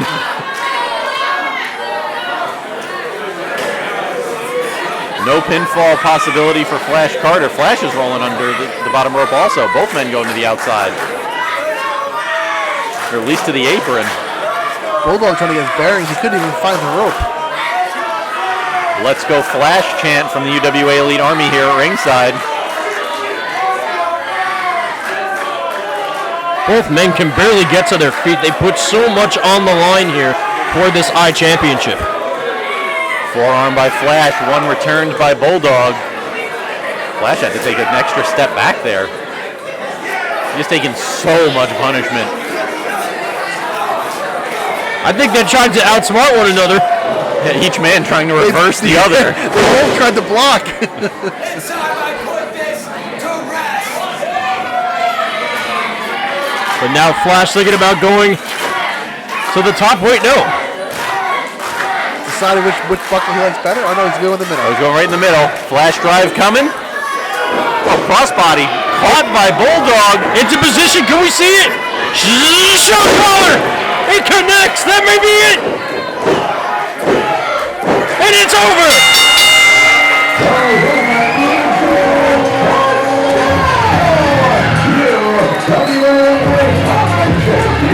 You know, I don't like to go on a limb right now, but that could be a favorite of match of the year right there.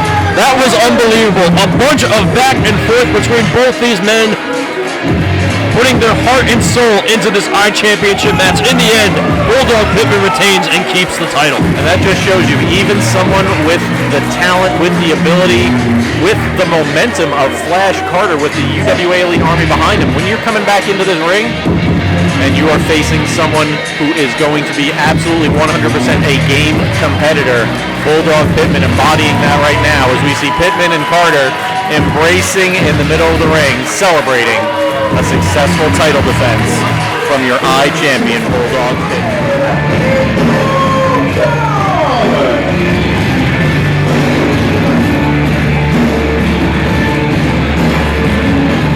Well, here they are. The dynamic duo of Mike Seaway and TJ Blade. One of the best tag teams in UWA Elite history. And going right to the attack of Do or Die. All right, your 2 versus 2 versus 2 golden ticket ladder match starts right now. Blade and Seaway against KTB and Roller against Rise and Penn.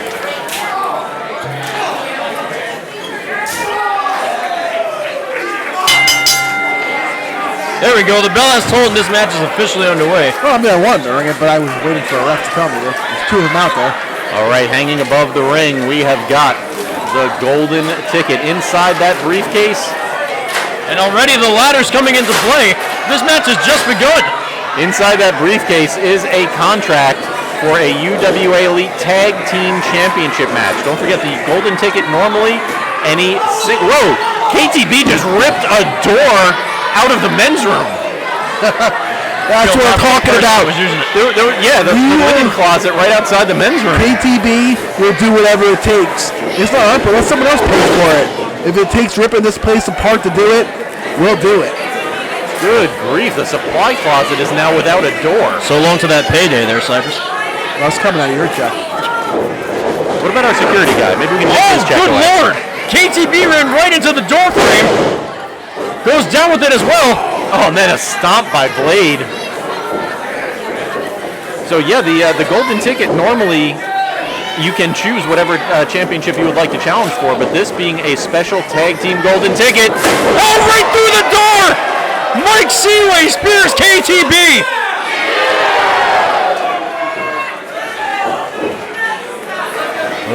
Ryan Rise now on the top turnbuckle. Crossbody to TJ Blade. Oh, and the knee right to the face of Seaway. Penn getting in on the action.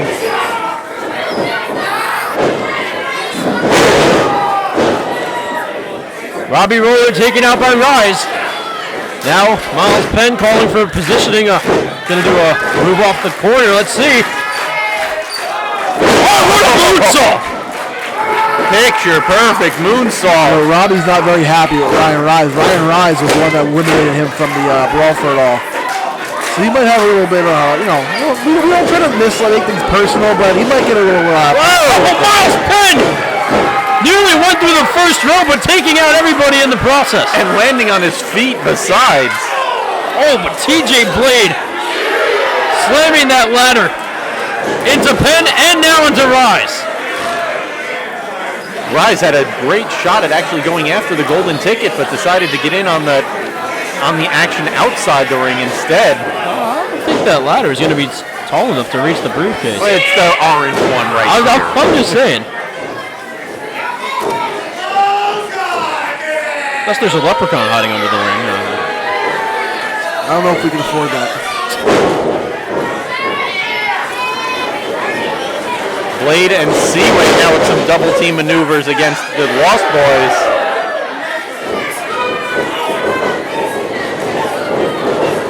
Penn coming in trying to make the save on Rise. Tilt-a-whirl from Seaway and Blade with the assist.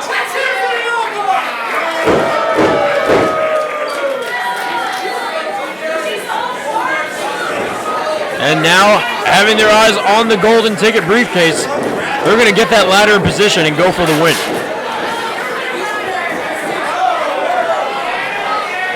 A historic tag team about to make history once more by winning the first ever golden ticket ladder match tag team. Don't get too ahead of yourself. We see Robbie Roller collecting himself on the outside there. No, we got him where we want him. We're not worried right now. KTB setting things up on the opposite side also. Both members of the Old Guard making that climb. Neither one watching the other's back, though. A couple of ladders. Oh, my God! One by KTB, one by Roller. And what is this? We're setting up platforms now. This is what you call the do or die posse's playpen. The beast is about to feed. It's feeding time right now. KTB setting up Blade. Robbie Roller setting up Seaway. KTB repositioning that ladder for more stability. Both of the Lost Boys coming back up to the apron as well. Now Blade and Seaway fighting back. Oh, Roller! Back onto the ladder. The Lost Boys with double splash! KTB breaking that ladder in half. Look at that. Yeah, the ladder that KTB is on. And the momentum almost took TJ Blade off the ladder. He's barely hanging on. Seaway gets dragged off the ladder. The T-bone from Penn. A stunner from Rise. Now the Lost Boys. The only tag team standing right now. Oh, hang on. Big Dan just came back out to ringside. Big Dan was in the last match. Oh, no. There's no disqualifications. It's a ladder match. There aren't, but Big Dan coming in with a chair to the back of Penn. Just dismantling him. Dan needs another chair. I got one over here. Rise trying to go for the crossbody, but caught. Oh, and slammed down. Just that falling slam from Big Dan. Moved the ladder almost completely to the other side of the ring. Well, all three members of the Do or Die posse in the ring right now. Sorry, Cypress, 3 of the 4. That's fine. These are the 3 that matter. Not that I don't matter, but you know what I mean. I mean, you said it. I can only take him so far. That would make you what, the Nicholas K of the group? I don't know. His group don't look like this right now. Assisted power bomb. The brothers setting up Robbie Roller. And now Blade going for the ride. Manhattan drop followed by a super kick and then the shoulder block from KTB. A lot of punishment being dished out to TJ Blade too. The Do or Die posse well in control of this ladder match. This is what you have to do. There's so many people in there. You got to take them all out. So wide pose now. Climb the ladder. Get the golden ticket. You want me to tell them that you're questioning them? I mean, they can watch, the UWA Elite Network on Powered by YouTube if they want. I can have DynaMike drop in. I can set up a meeting with you and KTB right after the show. Lost Boys back in the ring. Penn and Rise both ducking the ladder. And then the double drop kick. Sending the ladder into the face of Roller and Big Dan. Oh, now KTB has eyes on both members of the Lost Boys trying to get back in the ring. All right. Ducks the ladder. KTB this time. Oh! A beast salt! Wiping out both Rise and Penn, but might have hurt his ribs in the process. And that right there is the definition of do or die. That is what we're all about. You KTB. put yourself on the line. Yeah, KTB putting his body on the line to get that little extra momentum. Oh boy. Roller's got a table. Steel chair to the midsection of KTB. Super soldier kick from Mike Seaway on the outside. There are bodies all over South River, New Jersey. Yeah, just strewn around the ring. Looks like there's a carbon monoxide leak in the building. Steel chair wedged in between the ropes, but KTB. Just a front kick onto Seaway. Slingshot from Blade, sending him face first into that steel chair. Oh my God! Wait, there's not one, but there's two tables now coming into play. Robbie Roller setting up the other.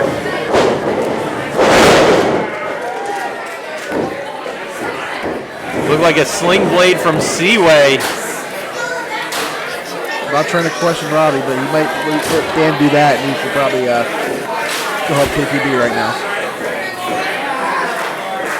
Now Seaway, what's he thinking here? Placing KTB on the ladder with a little extra force.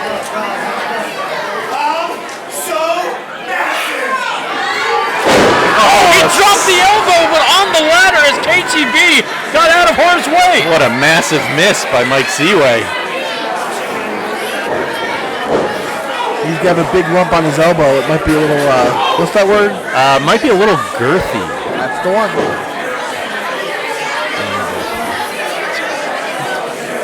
Oh, listen, I'm not going to pass up a setup like that. Yeah, it was pretty good. I'll give you It's that. almost like we were a volleyball team. KTB setting up. Oh God, Seaway. is he looking for a suplex to go through those two tables? Blade making the save right in time. And now KTB in a bad spot. Hey, where's Going for the offense. one of those guys threw it? Wait, does Rise have a wand? I believe he does. Is that a wand? Oh, just stabbing it. Oh! Went through one table, the other too strong. Oh my goodness. One table completely destroyed, the other just broken. And speaking of broken, KTB, I mean, all the king's horses and all the king's men. I think that's one piece of the puzzle gone. My goodness, do or die posse.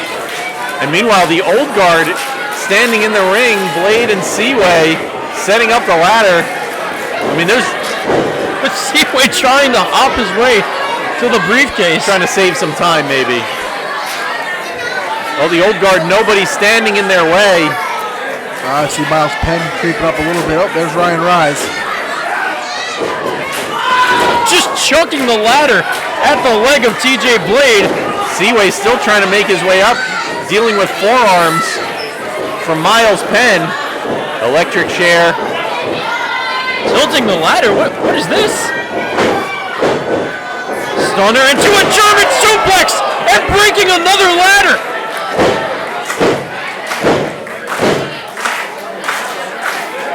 The slingshot momentum off of that stunner.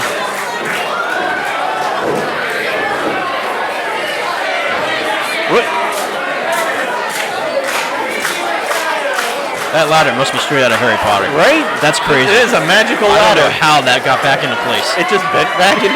Clearly, Michael Jordan worked his magic on it. Oh no! Seaway and Penn through another table. Big Dan sending both men through the table on the opposite side of the ring. And Robbie Roller's got another one. How many tables, how many ladders do we have in this Can match? never have enough. Apparently.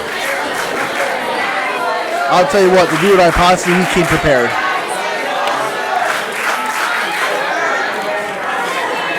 How many tables do you guys have? Again, another thing we're not gonna divulge to you. Feel bad for the VFW. We're gonna have to dig deep into the budget for this one. Rise trying to hang up Big Dan on the top rope.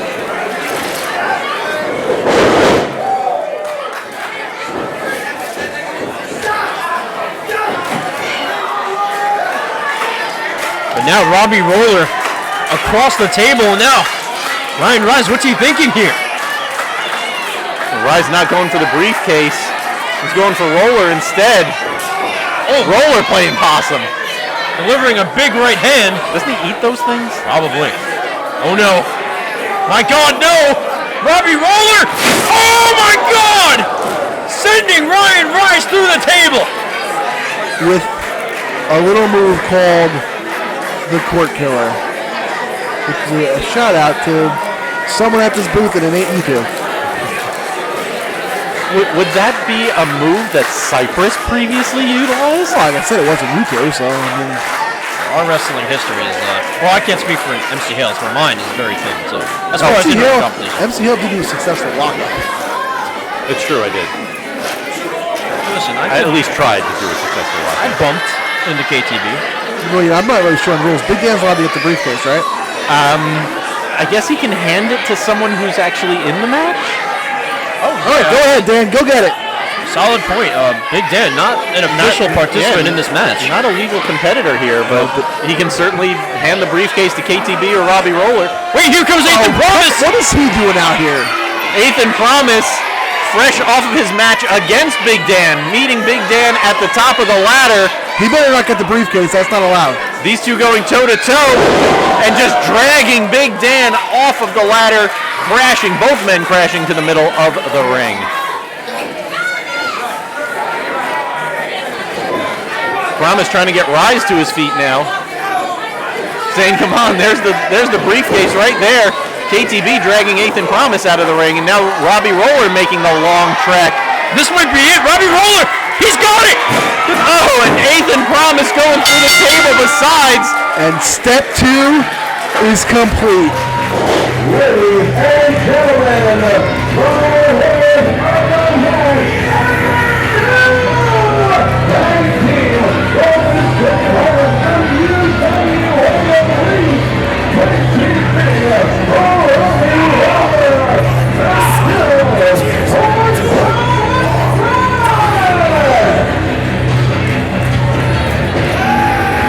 The do or die posse with a huge victory, pulling that tag team golden ticket briefcase. They can now challenge for the tag team championships any event with